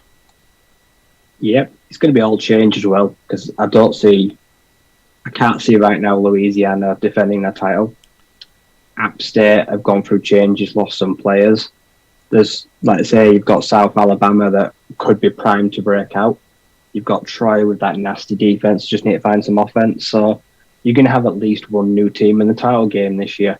And you've got the new faces from Conference USA who all offer something different. Like I say, Marshall, they're another interesting side because they've been pretty good in past memory. So I don't know what you're going to get. Like I say, and James Madison, they're the team I can't wait to watch the most, because I just want to see how well they can hold their own. And if they can hold their own, that paves the way for even more FCS sides who think they can. Yeah, agreed. There's just so many teams who, who I do want to watch this year as well. I say Troy, James Madison. I want to watch some of these guys there as well. Thank you to everyone who's been with us this evening. Again, like I say, I know it's been long, but 14 teams. It takes me about an hour and a half to research every team, so it does go over a bit, but I'm trying to help it. Hopefully, you've learned a little bit about the Sun Belt, and hopefully this is worth something to you. I hope it is, because, again, put a lot of effort in this. With these Group of 5 ones, they'll be a bit longer, because the teams aren't as well known about, so we're going into more detail. When we get to the Pac-12, the Big Ten, stuff like that, we'll focus more on the players than the teams themselves, because you already know a lot more about those. If anyone's got any questions they want to put in the chat before we go, either on Twitch or YouTube, just put them in there now, we'll get to you. Just before we do, so predictions for the Sun Belt this year. I know we didn't do it for CUSA last week, but I want to do this thing. What's your prediction for the Sun Belt this year? Who's going to win the conferences and who's going to win the championship? I can see App State returning, because they've lost a bit of talent, but they've still got the core there. They've got the running backs, they've got the quarterback. Their offense is still going to tick over very nicely. So I expect they'll punch in, they'll win 10, 11 games. In the West, is very hard to say. I don't really feel like backing any horse in the West right now, because that's quite difficult. Well, people look to us for answers here, Ryan. We're talking the Sun Belt. I mean, I'm going to press it right. So I'm going to say Troy are going to do it. I think Troy will manage out there, and I think they'll meet... I want to say Coastal, because I love Grayson so much, but they've lost so many players. I think the title match will be App State and Troy. I'm going to do it. Troy are going to win the lot. I could see that. That would be a very different clash of styles. You've got all offense, be all defense. When you've got a unit so elite at this level, the offense just needs to be good enough. If they can beat Ole Miss or App State, I'll double down on it, but go on. App State and who? I'm going to push you. I've forgotten some of the teams already. Oh god, right, let's quickly do this. The East, so Arkansas State, Louisiana Monroe, South Alabama. I mean, you were big on South Alabama. Texas State, Southern Miss and Troy. So you're basically picking between Louisiana, South Alabama and Troy, I reckon. I'll take Louisiana, because I think the coaching setup and everything's still the same. They just need to plug a few holes. I think they've not lost too much. They just need to just replace the quarterback for one, which would be the hardest thing, replacing Levi Lewis. Yeah. Yes, Ken, it is. I'll say App State win it all. I think they'll get the crown back. Right, so you've had it here. App State for Ryan. I'm going with Troy. Ken, yes, it is a lot of time. I didn't realise when I started doing this, but I want to try and highlight college so people, there's a lot of information to take in, so hopefully these little reviews of the teams make it easier for people. So, yeah, I enjoyed doing it anyhow. I love learning, so I've learned a lot about Coosa and the Sun Belt these last 2 weeks. Right, so we are going to get out of here in a minute. Is there anything else you want to go through before we go, or, I mean, not really a great deal, I guess, but if there's anything, go for it now. No, it's just, we're so close. 38 so college days. Football is 38 it's nothing. Well, we got 25 days till the Lions pre-season, or 24, so we can have that to keep us going. Then we've got week 0, so we'll be talking about week 0 soon enough. So that is going to be a lot of fun. I just need to go through the housekeeping before we go. Again, thank you to everyone who has joined us on Twitch and that this evening. I know Dan's been in there. Thanks for the in-depth coverage, guys. Hey, appreciate it, Dan. Appreciate you. And we have to do 2 of these a week, aren't we? We ain't even got enough. We ain't even enough time to get all the conferences done, is there? Before the first games. Right. I'll sort it. I would have started it earlier, but like I say, I was jaded from the draft, and we didn't start it as early as we should have. So we got 5 weeks, so we can do something. I might do the independents on a weekend or something, because they can be done easy enough. Independents are independents. So our next shows, you will catch us on the Roar of the Lions main podcast next Monday. I can't remember what we've got on the schedule for now, but it'll be Detroit Lions based, so come and join us for that. I mean, to be honest, we're sort of spinning our wheels a bit at the minute, so come along, bring your Lions questions, bring your Lions chatter. We usually get going pretty quickly. Appreciate it for that. And then me and Ryan will be back in a week. I'm not sure. We're doing the group of 5 at the minute. I don't know who we'll do next week. I'll see if we can get Junie on the show, and we could do the Mac. But we'll see. We'll be back with another conference next week, so should hopefully be on the Wednesday. But we'll keep you updated on the website there. Just remains to me to go through the socials. Oh, and yes, and before I do go, if you are still listening, obviously we've got the feedback forms for the podcast at the minute. You can find it on our Twitter page. You can find it on our Facebook page, all of these. If you can give us feedback about the podcast, we would really appreciate it. We started this podcast 2 years ago. There were 5 of us who were sat around chatting about the Lions, and we got about 8 people listening to us a week. And at least 5 of those were us listening back to the shows. So, we didn't need to do much for the show back then, the music, etc. And we've grown a lot bigger now, and we need to update the pod. And we want to do it the way you guys. We want your guys' input on that, because we're growing the pod and we need to grow with it. So if you could fill in those forms, that would be absolutely great. We've had a lot of feedback so far, and we've already got a lot in the works, so we appreciate you all for that. Just remains for me to go through the socials, so you can find us all over the internet. On Facebook, our page Roar of the Lions UK, our group Detroit Lions Fans UK, One Pride Worldwide, Twitch, Twitter, Instagram, you find us at ROTL_UK, and then there's our website as well, roarofthelionsuk.com. Look on there for all our latest articles and that, and of course you can find us through Lions Nation Unite as well. You guys are the best, really appreciate you all. Thanks for joining, and we shall see you in 1 more week. Until then, One Pride. One Pride.